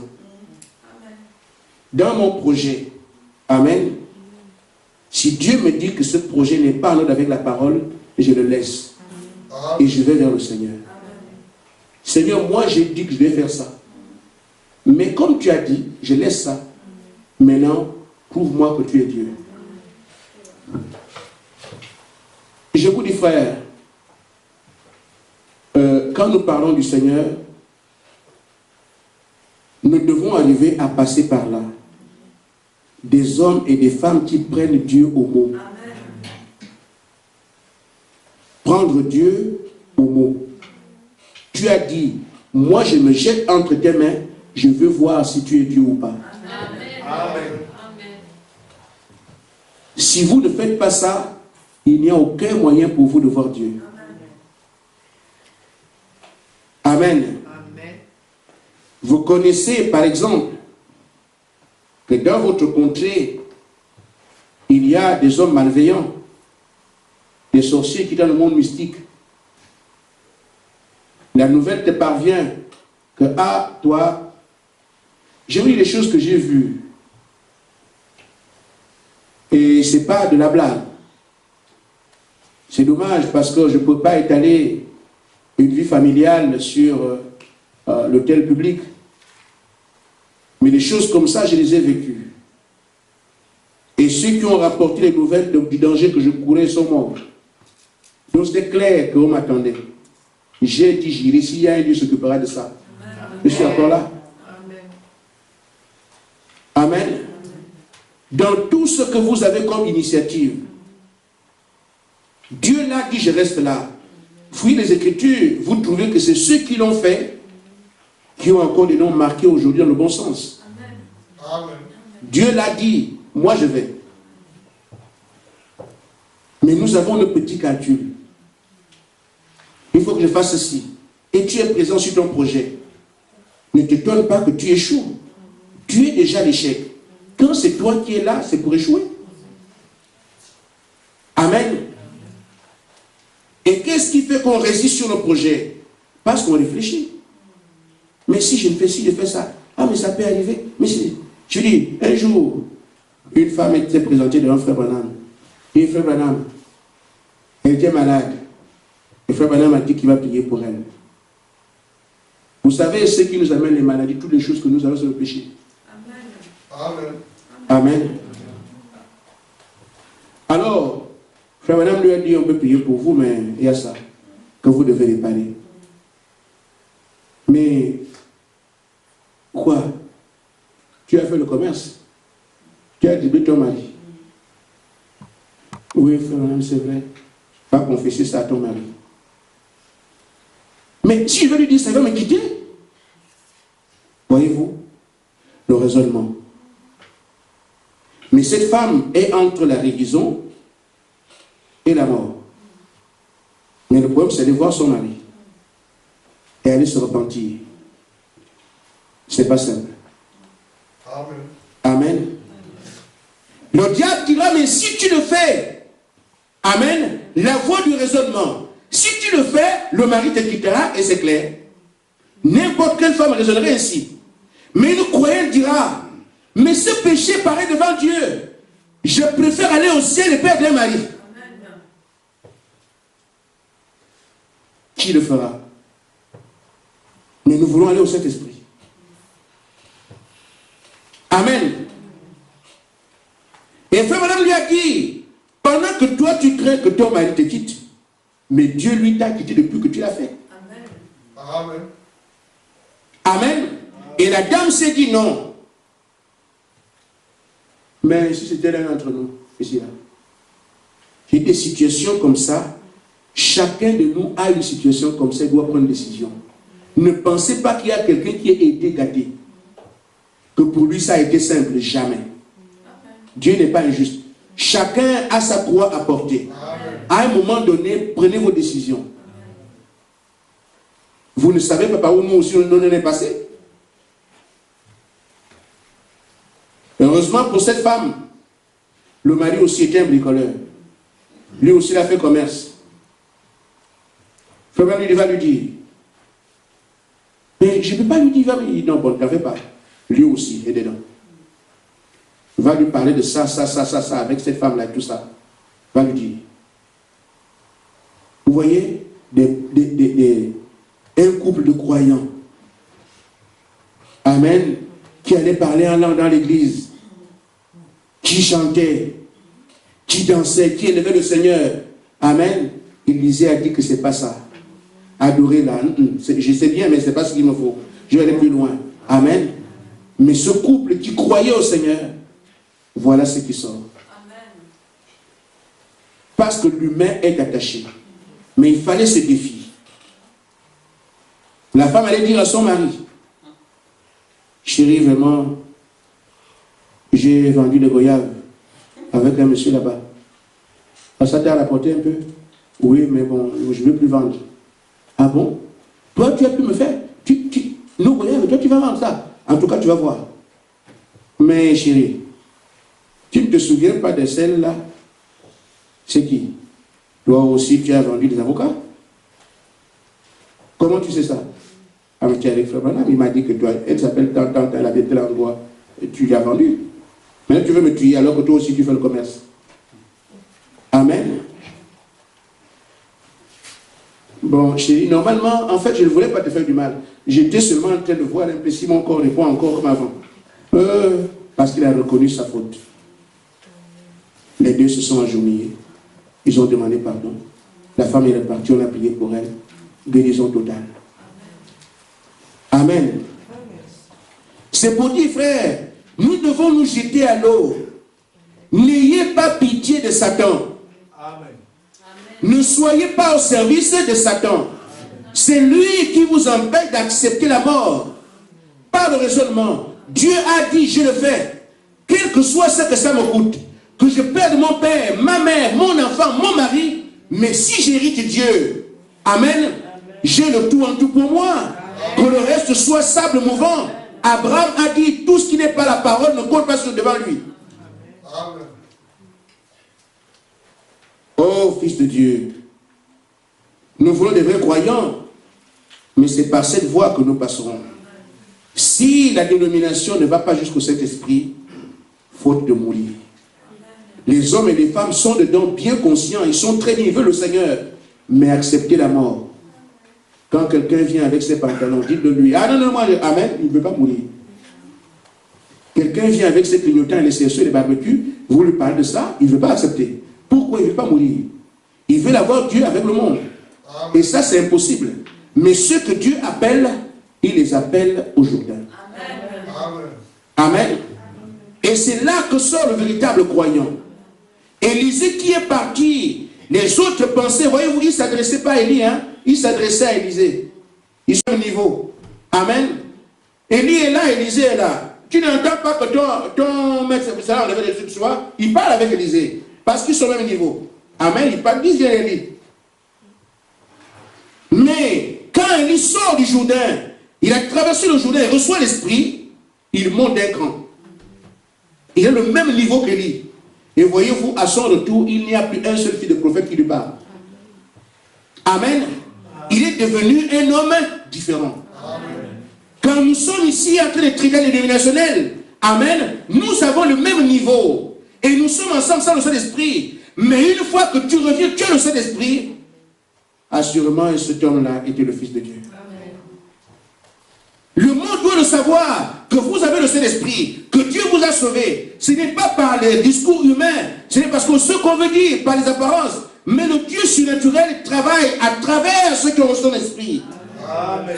Amen. Amen. C'est ce qu'il a fait avec Élisée. Le même pouvoir qu'Élie avait. Il marche sur les... Il ouvre les eaux, il passe à pied sec. Amen. Mais c'est ce qu'il avait des apôtres. Le même pouvoir que Christ a fait. Quand ils ont le Saint-Esprit, Pierre vient. J'ai dit, on dit à Jean, mais ce que j'ai l'air, tout marche. Quand vous avez cet esprit, le monde reconnaît qu'il y a quelque chose ici. Amen. Mais l'enseignement du monde veut que le Saint-Esprit ne soit pas reçu. Mais Élie a enseigné à Élisée. Amen. Élie de Malachie 4 a parlé à l'église. L'église sait que c'est le chemin de la mort qui doit nous amener à la vie. Mais si on n'accepte pas ça, frère, nous tournerons en rond. Amen. Ainsi fait, Pierre dit que nous sommes morts au péché. Il y a la mort par rapport à nos pensées, à notre imagination, au fait de ne pas accepter de risquer notre vie. Mais il y a aussi la mort au péché. Je ne dirai pas ça, mais prenez 1 Pierre 2, 24. Tout ce qui est contraire à la parole ne nous concerne pas. Amen. Amen. Parce que c'est ça le péché. On essaie de ressortir quelques trucs ici, quelque chose ici, en disant à ceux qui s'affectionnent au monde. Le monde a placé ses atouts. Et nous sommes à l'intérieur. Amen. Je faisais une image à Bar-le-Duc. Juste une image. Il y a une rivière qui coule dans ce sens, par exemple. Vous voulez prendre des poissons? Amen. Les poissons sont ici. Mais qu'est-ce que tu fais? Les dames descendent par là et ils font des barrages. On barre ici, on arrête ici. Elles descendent par là. Elles vident. Voilà, les femmes, elles sont là. Elles sont censées être quelque part ici. Je vais faire des arbres. Elles doivent envoyer l'eau ici. La partie là se vide et les poissons restent à leur portée. Et elles prennent alors les poissons. Amen. Amen. Maintenant, remarquez, frère, si vous êtes ici, noyé dans l'eau, amen, vous ne pourrez pas vider cet endroit. Tout ce qui vous prend ici, c'est seulement la mort. Alors, pour que vous puissiez arriver à vider cet endroit, vous devez avoir le dessus sur l'eau. Amen. Et comme ça, vous videz sans problème. Amen. Donc, ainsi, frère, si le monde a le dessus sur vous, amen, vous ne pouvez pas mener l'évangile pour le combattre. Amen. Impossible. Amen. Mais si c'est vous qui dominez le monde, alors vous le combattrez. Amen. Or, ici, les eaux qui sont là sont les fous, les langues et les nations. Tout ce que le diable nous propose est ici. Les coutumes, les traditions, les internets et tout ce que le monde présente est ici. Si cela vous a noyé, vous n'avez aucun moyen de vous défaire du monde. Impossible. Vous devez d'abord quitter le monde. Alors vous êtes dessus sur ce monde-là pour le combattre. Amen. Amen. C'est pour ça que, frère, or notre ennemi, dans toute la bataille que le croyant a fait sur la terre, Son ennemi, d'après Jacques 4,4, c'est le monde. Amen. Nous devons donc mourir aux choses du monde. Et Pierre dit, nous devons mourir au péché. Le péché, c'est tout ce que la parole condamne. Si nous ne sommes pas morts au péché, il n'est pas possible pour nous de recevoir le Saint-Esprit. Amen. Quoi que dise le monde, mais l'enseignement du monde ne connaissons pas. Nous l'avons rejeté. Élisée suit l'enseignement d'Élie, qui lui a une relation avec Dieu. Nous suivons aujourd'hui l'enseignement du prophète qui lui avait une relation avec Dieu. Cette dénomination ne nous intéresse pas. Amen. Aligné leur dit, taisez-vous. Amen. Nous savons ce que nous faisons, taisez-vous. Ainsi frère, remarquez l'apôtre Paul dit, dans Galates 2,20. Amen. Lisons.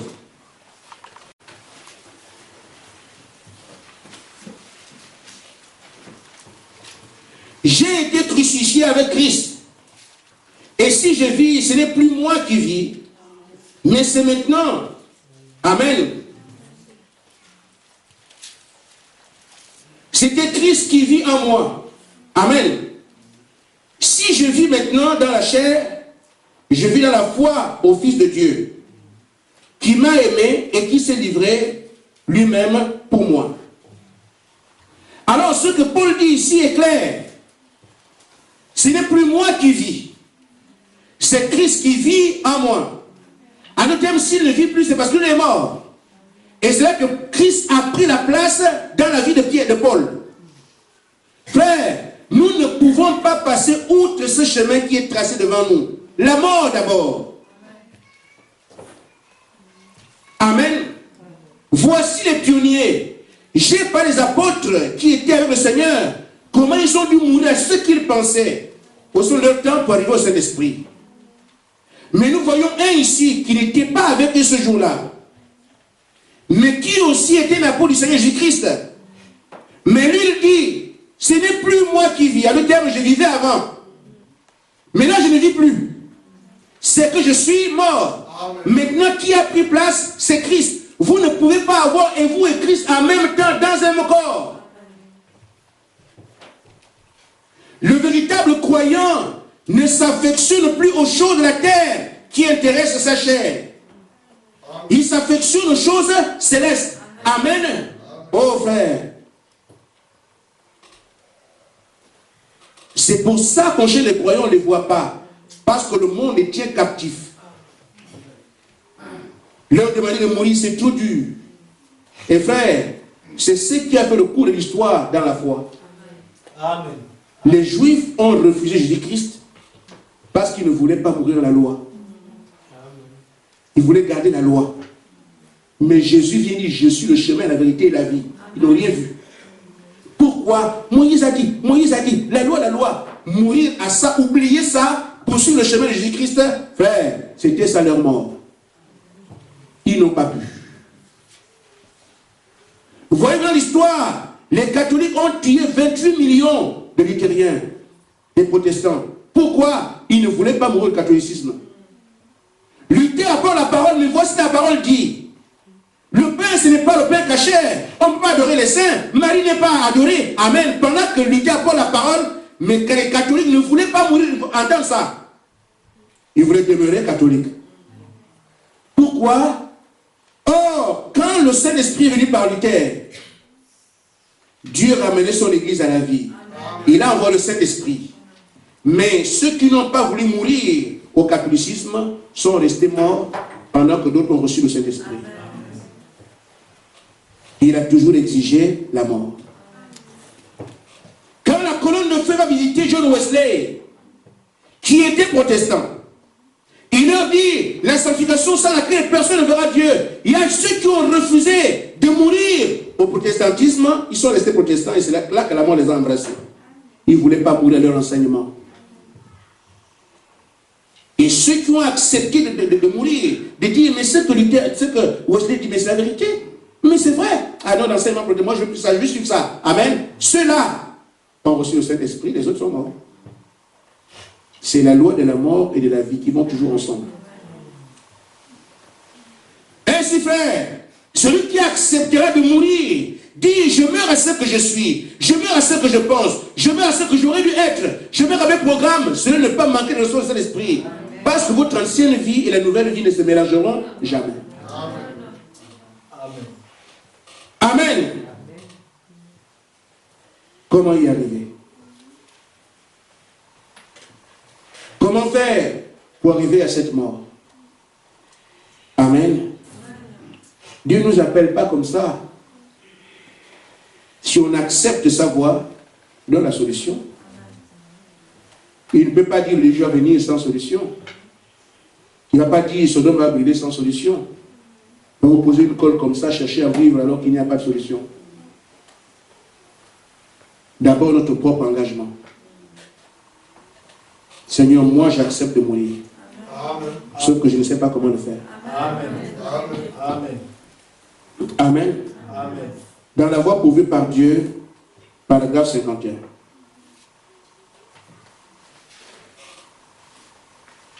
Amen.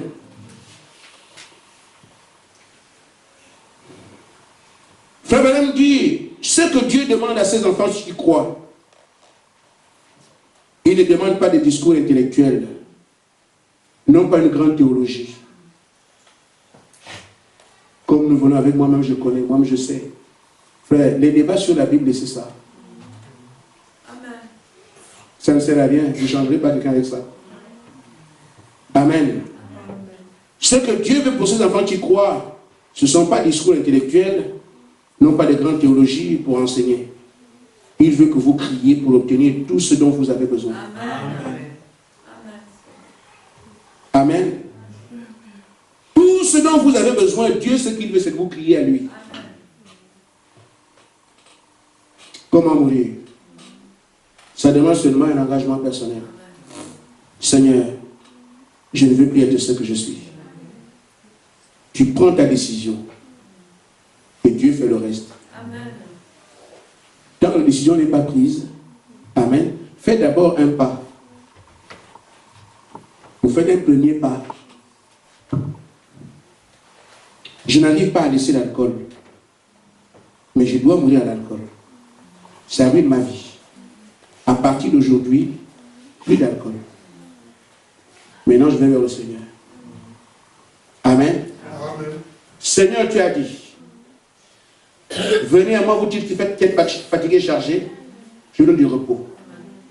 J'ai pris ma décision, mais je suis un homme. Mais Seigneur, je ne veux plus boire. Je te prends en témoin parce que tu as dit demandez, vous recevrez. Mais moi, je te dis ce que je veux. Pourquoi? L'alcool, c'est l'ennemi qui me tourmente. Je n'ai aucun moyen contre lui. Mais toi, tu es plus puissant que lui. Seigneur, que la bataille se déclenche à moi maintenant. Je veux la vie. Ta décision d'abord. Amen. Amen. Seigneur, mes amis ont tout de pression sur moi. Bon, à partir d'aujourd'hui, je vais leur parler. Écoutez, tu viens très souvent me prendre pour qu'on aille au foot. Moi, j'ai entendu parler de cet esprit, c'est la vie. Bon, foot là, je ne veux plus ça. Tu as des choses que tu aimes, non? Oui, moi aussi j'ai des choses que j'aime. À part de ça, je n'aime plus ça. Comme je n'aime plus ça, ne vient plus. Oh, tu es venu d'Ingo? Oui, d'Ingo, mais pour Dieu. Si tu savais ce que je fais, c'est toi qui viendrais vers moi. On n'est pas assez courageux pour prendre les décisions. On n'est pas assez courageux. Pour ceux qui connaissent l'Afrique, le Père, c'est un demi-dieu. Et c'est bien comme ça. On doit respecter son Père. Mais, quand la parole vient, vous prenez la parole, sans désobéir au Père, bien sûr, mais lui présentant la parole. Je dirais, dans ma famille, j'ai une certaine position. Et quand j'ai cru au message, Frère Branham dit, la plus grande bénédiction que Dieu donne à un homme, c'est le Saint-Esprit. Après le Saint-Esprit, c'est la femme. Après la femme viennent les enfants. Amen. Et donc, quand vous avez des biens, amen, Amen. ces biens-là, Dieu veut que vous serviez avec tous vos biens. Votre héritage, c'est la femme qui est l'héritière. Et après la femme sont les enfants. Amen. Mais chez nous, ce n'est pas comme ça la tradition. Quand tu construis, tu meurs, tes frères viennent te récupérer. Parfois, met la femme dehors. Retourne chez toi, sont les biens de notre frère. Amen. Mais moi, quand j'ai cru, j'ai appelé mon père. Papa, je voulais te voir parce que j'ai un petit problème à te poser. C'est comment? Frère Branham dit qu'après le Saint-Esprit, c'est la femme. Et que mes biens doivent être les biens de ma femme. Je voulais que tu saches que si je meurs, s'il m'a dit quelque chose, c'est elle qui prend tout jusqu'aux brouettes. Amen. Ma femme est témoin. Je ne voulais pas avoir une seule chose qui me mette en difficulté avec Dieu. Amen. Pour mes parents, mais il est devenu fou. Je ne suis pas fou. Frère Branham dit que c'est comme ça. Et donc, tout ce que j'ai, c'est pour mon épouse. Que vous ne disiez pas qu'on ne savait pas. Je te l'ai dit, tu es mon père. Tu m'as dit de croire en Dieu. Je crois en Dieu. Mais maintenant, je te dis, si je meurs là, tout ce que j'ai, c'est pour ma femme. Et c'est elle qui doit gérer le reste avec les enfants. Vous avez besoin de quelque chose, ce n'est pas un animal. Vous viendrez voir mon héritière, elle peut vous donner quelques miettes. Ça fait mal à la famille, on m'a dit tout ce qu'on a dit chez les oncles, chez les bébés, dites tout ce que vous voulez. Mais frère Branham l'a dit. Et comme moi j'ai lu ça, c'est ça. Amen. Amen. Amen. Ça fait mal. Vous avez des défis à relever. Je suis le 4e enfant de mon père. Dans ma maison, vous connaissez l'île pour ceux d'Afrique. Mes grandes sœurs viennent. On est assis, ils vont là, au congélateur là-bas, ils prennent la nourriture, ils vont préparer chez eux. Une sœur qui vient, une dame qui vient, va dans la marmite, qui va prendre ses services comme il veut. C'est comme ça l'Afrique. La femme ne peut pas se dire, mais j'ai réservé pour les enfants. Non, c'était. Après, j'avais demandé à mon épouse, mais bon, là, comment est-ce qu'on a pris à manger? Oh non, mais tes soeurs sont passées, ils ont pris. Ah bon? Cette histoire-là continue. Bon, ça faisait longtemps, mais je ne parlais pas. À un moment donné, je les ai appelés. Il dit, bon, après moi, c'est celle-là. Donc, vous voulez prendre quelque chose ici, si vous ne passez pas par elle, vous ne prenez pas. Et si vous voulez sortir avec quelque chose, je vais arracher ça. Parce que c'est moi qui achète. Amen. Et elle n'est pas une étrangère ici. Elle est mariée. Si une femme mariée ne peut pas être heureuse chez elle, je ne vois plus là où elle sera heureuse.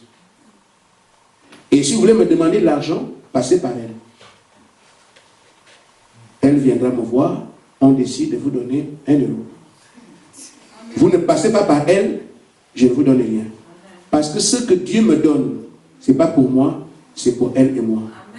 Je n'ai pas le droit de dépenser ça sans son avis. On ne vient plus dans le congélateur. Ça fait mal pour le social, ça blesse les gens. Mais je vous dis, soyez tranquille quand vous appliquez ce que Dieu a dit. Amen. Amen. Mais vous devez d'abord faire le premier pas. Aujourd'hui, nous avons de très bons rapports avec mes sœurs. Il est arrivé que l'une d'entre elles, parce qu'il disait, pourquoi passer par elle? Pourquoi? Une petite fille comme ça, cette fille demandait, nous commander ici. Je dis, c'est pas un problème de commander. C'est un problème de logique familiale. Tout ce que Dieu me donne, c'est pas pour moi, c'est pour elle et moi. Alors, il ne faut pas me permettre de vous donner tout ce qu'on voulait. Non, non, non, c'est pas ça. On passe par elle. Parce que nous faisons des programmes ensemble. Ça n'a pas fait 3 mois. Ma grande soeur m'appelle. Ah, mais Gaspard, il faut venir voir, viens ici, parce que moi, j'en ai marre. Qu'est-ce qui se passe? Mais chaque fois, mon mari, quand il vient, oh, je donne l'argent à tel, je donne l'argent à tel. Et comme moi, je pense que lui aussi peut faire le marché, il n'arrive pas et il ne fait pas. Et tout ça, moi, je ne comprends pas ce qui fait de son argent. Je dis, mais où est le problème? Normalement, un vrai couple doit s'asseoir. Moi, j'amène mon salaire, il amène son salaire, on s'assoit, on fait des programmes ensemble. Et maintenant, avec ce programme-là, on met de côté ce qu'on doit donner aux familles. Mais lui, il dépense comme il veut, et arrivé à la fin du mois, moi, je fais des calculs, on se retrouve comme ça, on n'a plus d'argent pour payer le loyer. Je dis, je n'ai pas bien compris. Mais je te dis qu'on doit mettre les moyens ensemble. Après, maintenant, on fait les programmes pour la famille. Je dis, parle plus fort. Et là, je n'entends pas. Mais je te dis que je veux que mon mari et moi, il faut parler à ton beau-frère. Qu'il amène son argent, j'amène mon argent, on met ensemble. On fait un programme de la famille et maintenant on peut distribuer après. Je dis, ça, je ne comprends pas ça. Tu dis quoi? Je dis, j'étais dérangé comme ça pour que tu te souviennes de ce qui t'avait émergé chez moi. Tu vois que c'est bien quand ton mari et toi vous entendez, vous faites des programmes, vous pensez à la famille après. Mais c'était mauvais quand il s'agissait de ma femme, quand je disais ça, tu étais en colère. Ah oui, effectivement, tu avais raison. Je dis voilà. C'était mauvais quand c'est moi qui l'ai dit. Mais aujourd'hui, c'est bien pour toi. C'est effectivement comme ça que chaque foyer doit travailler. Nous devons prendre position. Je dis, tout ce qui nuit à la marche du croyant, n'entendez pas la petite voix et vous résistez.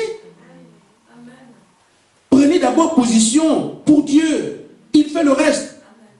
J'ai eu des clashs comme ça avec mes parents, mais aujourd'hui on est en paix parce qu'il fallait d'abord que je prenne la position, qu'on sache ce qu'il veut. J'ai eu des clashs avec même mes beaux-parents. Mais j'ai monté d'abord quelle est ma position. Aujourd'hui, nous nous respectons. Nous n'avons aucun problème, ni avec ma famille, ni avec ma belle famille. Parce que tout le monde a compris, ils ont pris leur position et ils sont clairs là-dessus. Alors on nous prend tel que nous sommes. Mais vous aménagez la belle famille, vous détruisez votre couple, ça vous tombera dans la figure un jour. Vous aménagez vos amis autour de vous, mais c'est contre vous que ça joue. Vous ne voulez pas aller au foot parce que vous écoutez la parole, mais comme tu aménages ton ami, tu vas quand même. Mais ça tourne contre qui? Contre toi-même. Amen. Que votre oui soit oui. Que votre non soit non. Vous ne briserez pas le pouvoir du monde en essayant d'arranger tout le monde, briser, casser les chaînes. Amen. On veut ménager tout le monde et on veut aller au ciel. Vous ne pourrez pas. Tous les systèmes mondiaux sont tissés par le diable pour vous posséder. Mais vous prenez position vis-à-vis de votre père, votre mère, votre soeur, vos amis, tout autour de vous. Ce n'est pas l'impolitesse, c'est dire à quelqu'un ce que j'accepte. C'est une liberté exprimée. Amen. Sinon, tu vas avoir une femme, c'est la mère qui tire les ficelles au quartier. Tu vas avoir un mari, c'est le père qui dit à la femme là, moi, quand je viens chez elle, chez toi, elle s'assoit d'abord à la cuisine. Ma femme, tu viens dans des ordres. Mais ça ne veut pas dire que tu seras impoli. Je n'ai jamais été impoli. Je vais voir mon père, je lui pose le problème. Amicalement. Il comprend, bon d'accord, c'est comme ça. C'est ta vie. Mais jamais la parole de Dieu. Amen. Moi j'ai une femme à la maison, la Bible dit, sois soumise à ton mari. Mais pendant que moi je suis avec elle, elle est soumise à un parent. Mais si cette soeur est une chrétienne, tu fais quoi là? Amen. Amen. Mais nous devons signaler ça. Mais ça ne va pas être une question de guerre. Je vais voir ma famille, il y a des choses que je ne comprenais pas avant. Mais la parole me dit ça. Maman, si tu veux me dire quelque chose, c'est bien. Mais seulement, passe un peu par mon mari. Parce que la parole dit que c'est lui le chef. Si tu n'as jamais dit à ton mari, à ta maman, à ton père, à ton oncle, à ton associé, comment peux-tu comprendre ce que tu veux? Le monde nous domine parce qu'on ne lui dit pas quelle est notre position. Amen. Amen. Quelqu'un qui vient chez toi, il vient imposer un rythme de vie. Amen. Mais le païen est un païen. Ah bon, écoute, nous on a besoin de nous empiffrer. Il vient chez vous, il vient avec l'alcool, il vient boire chez toi. Votre maison, c'est, frère, on l'a consacrée. Quand on dit consacré à qui? Consacré au Seigneur. Vos chambres consacrées au Seigneur. À l'université, dans vos maisons, consacrées au Seigneur. Maintenant, quelqu'un vient souiller la maison devant vous. Parce qu'on a peur de blesser son père, on a peur de blesser. Je ne blesse personne, j'ai dit ma position. Amen. Ça n'entre pas chez moi. Je vous ai raconté l'histoire de mon père et son fils, mon fils et son fils aîné, mon grand frère. Ils achètent des boissons pour venir rentrer chez moi. Leur dire, moi, la maison, on est libre. Mais moi, je vous ai dit, voilà ce que je crois. Vous le savez. La parole dit ça. J'ai dit à mon père, te prends un témoin. C'est toi qui as toujours voulu qu'on croie en Dieu. Moi, je l'ai fait. Et maintenant, ce que tu fais là, la parole dit ça. Je suis un Nigérien consacré à Dieu. Les choses comme ça ne viennent pas chez moi. Comme tu es mon père, je ne vais pas te bousculer, ne fais quoi que ce soit. Mais comme Dieu aussi t'a créé, c'est sa parole qui te montre. Maintenant, la maison est là. Je me suis retiré. Mon père, avec ses sachets, resté dehors. Je l'ai mis en face à Dieu. Ce n'est pas l'impolitesse que de dire ce qu'on croit être vrai. Donnez votre position. Si la personne respecte cela, respecte. S'il ne respecte, celui qui marche dessus, qui marche sur ce que vous avez dit, aura affaire à Dieu. Mais vous ne vous souillez pas. N'acceptez pas de vous souiller. Pourquoi? Vous êtes un sacerdoce royal. La propriété du Seigneur Jésus-Christ. Prenez d'abord position pour sa parole. Le reste, on verra. Amen. C'est comme ça que nous allons nettoyer nos vies. On a des amis qui ont le dessus sur nous. La société qui a le dessus sur nous. Mais, et nous disons, nous appartenons à quelqu'un d'autre. Oh frère. Maintenant, tout ce que nous voulons, c'est une prise de décision. On a pris une décision, on laisse Dieu venir dessus. Frère Branham dit, vous êtes trop gainé et trop empesé. Là, on réagit. On prêche comme ça, c'est bon ici. Quand on sort là, c'est fini. Empesé, trop gainé, sur place, on ne bouge pas, pas faire de pas. Amen. Or, c'est le moyen que Dieu a. Il veut entendre nos cris. Mais ces cris demandent qu'il y ait d'abord un pas de fait. On ne peut pas le faire. Trop gainé, trop empesé. Amen. Il dit, c'est pour ça que vous ne le recevez jamais. Si vous êtes prêt à vous dégourdir un peu. Amen. Il dit, si vous êtes prêt à vous dégourdir un peu et à crier, Dieu vous le donnera. Il aime entendre ses enfants crier. Crier à Dieu pour vos besoins. C'est ce que Dieu veut. C'est cela, la voix produite par Dieu. Réclamez cela à grand cri. C'est comme ça qu'un bébé crie. Frère, les soeurs sont mieux placées. Quand un enfant crie, hein, si que tu le veux ou pas, tu vas faire ce qu'il veut. Amen. Amen. Je n'ai jamais accouché, peut-être que je ferai un jour. Mais ceux qui ont des enfants, quand l'enfant, le bébé crie là, tu peux mettre les épaules, tu vas te réveiller. Amen. Amen. Je me souviens que ma femme, elle dormait beaucoup. Mais quand Colline est née, Amen. C'est comme ça. L'enfant, même si tu es dans un sommeil profond, s'il crie là, obligé de sortir. Amen. La petite soeur de ma femme criait, il n'y a pas quelqu'un qui peut m'aider ici, je suis trop fatigué, maman. Et son grand frère lui disait, qui t'a envoyé? Amen. Quand un enfant crie, que vous le voulez ou pas, vous allez céder. Et le Seigneur prend cette image-là pour nous. Nous devons crier à notre Seigneur. Tout ce dont vous avez besoin. La mort n'est pas un problème. C'est la décision, l'acceptation de mourir qui est un problème. Amen. Frère Branham dit enfin, venez, vous devez venir avec détermination. Je dois recevoir le Saint-Esprit. Je dis ici, je parle de ce qui m'est arrivé. Frère, les oppositions étaient farouches. Je travaillais au ministère des Mines, je travaillais dans le service de contrôle spécialisé. Et donc, voyez-vous, j'avais à contrôler les entreprises qui sont placées dans, on appelle ça les installations classées. J'avais des voyages en avion gratuits. Mon épouse est là. On envoie un avion pour venir me chercher. Je vais avec cet avion-là. Je vais contrôler une entreprise. Et quand je fais le contrôle, les entreprises me payent gratuitement. On me donne, il y a un cachet prévu pour cela. Par jour, 80 € par jour. Et le compte rendu que je fais, c'est ça qui va au ministère là-bas. Et ça dépend du sujet qu'on a abordé. Admettons que ce soit pour une carrière, les gens qui veulent faire une carrière de sable ou de je ne sais pas quoi, quand ils veulent faire ça, je vais là-bas faire des inspections une fois que je fais un rapport. Mais ces gens-là viennent vous voir. S'il y a d'autres personnes qui sont autour. C'est non vraiment. Je dis, j'ai eu un repas de 7 heures. De 10 heures à 17 heures, on est à table. J'étais fatigué. Je suis en mission. Mais les gens qui vous reçoivent, qui veulent que vous travaillez pour eux, qui veulent que leur dossier passe, sont capables de tout. On m'appelle à 10h, alors allez manger. De 10h à 17h, je n'ai jamais vu ça de ma vie jusqu'aujourd'hui. J'étais fatigué. On amène ça, on amène ça, on amène ça, on amène ça. Ouah, on amène ça. Frère. Et ceux qui vous logent, la chambre qui vous dans l'hôtel, vous comprenez bien. Mais il y a aussi, bon, si tu nous fais ça vraiment, vous donnez l'avance de machin un peu après. Amen. Mais un chrétien ne mange pas de ce pain-là. Messieurs, c'est bien ce que vous faites. Vous n'avez pas besoin de tout ça pour que je donne un avis différent. Parce que quelle que soit l'influence que vous avez, je donnerai un avis qui sera en relation avec ce que j'ai vu. Amen. Ça m'a valu des problèmes avec mes collègues. Quand on va contrôler les bijoutiers, si les normes sont respectées. Quand ces gens-là vous voient venir, oh chef, oui c'est bien.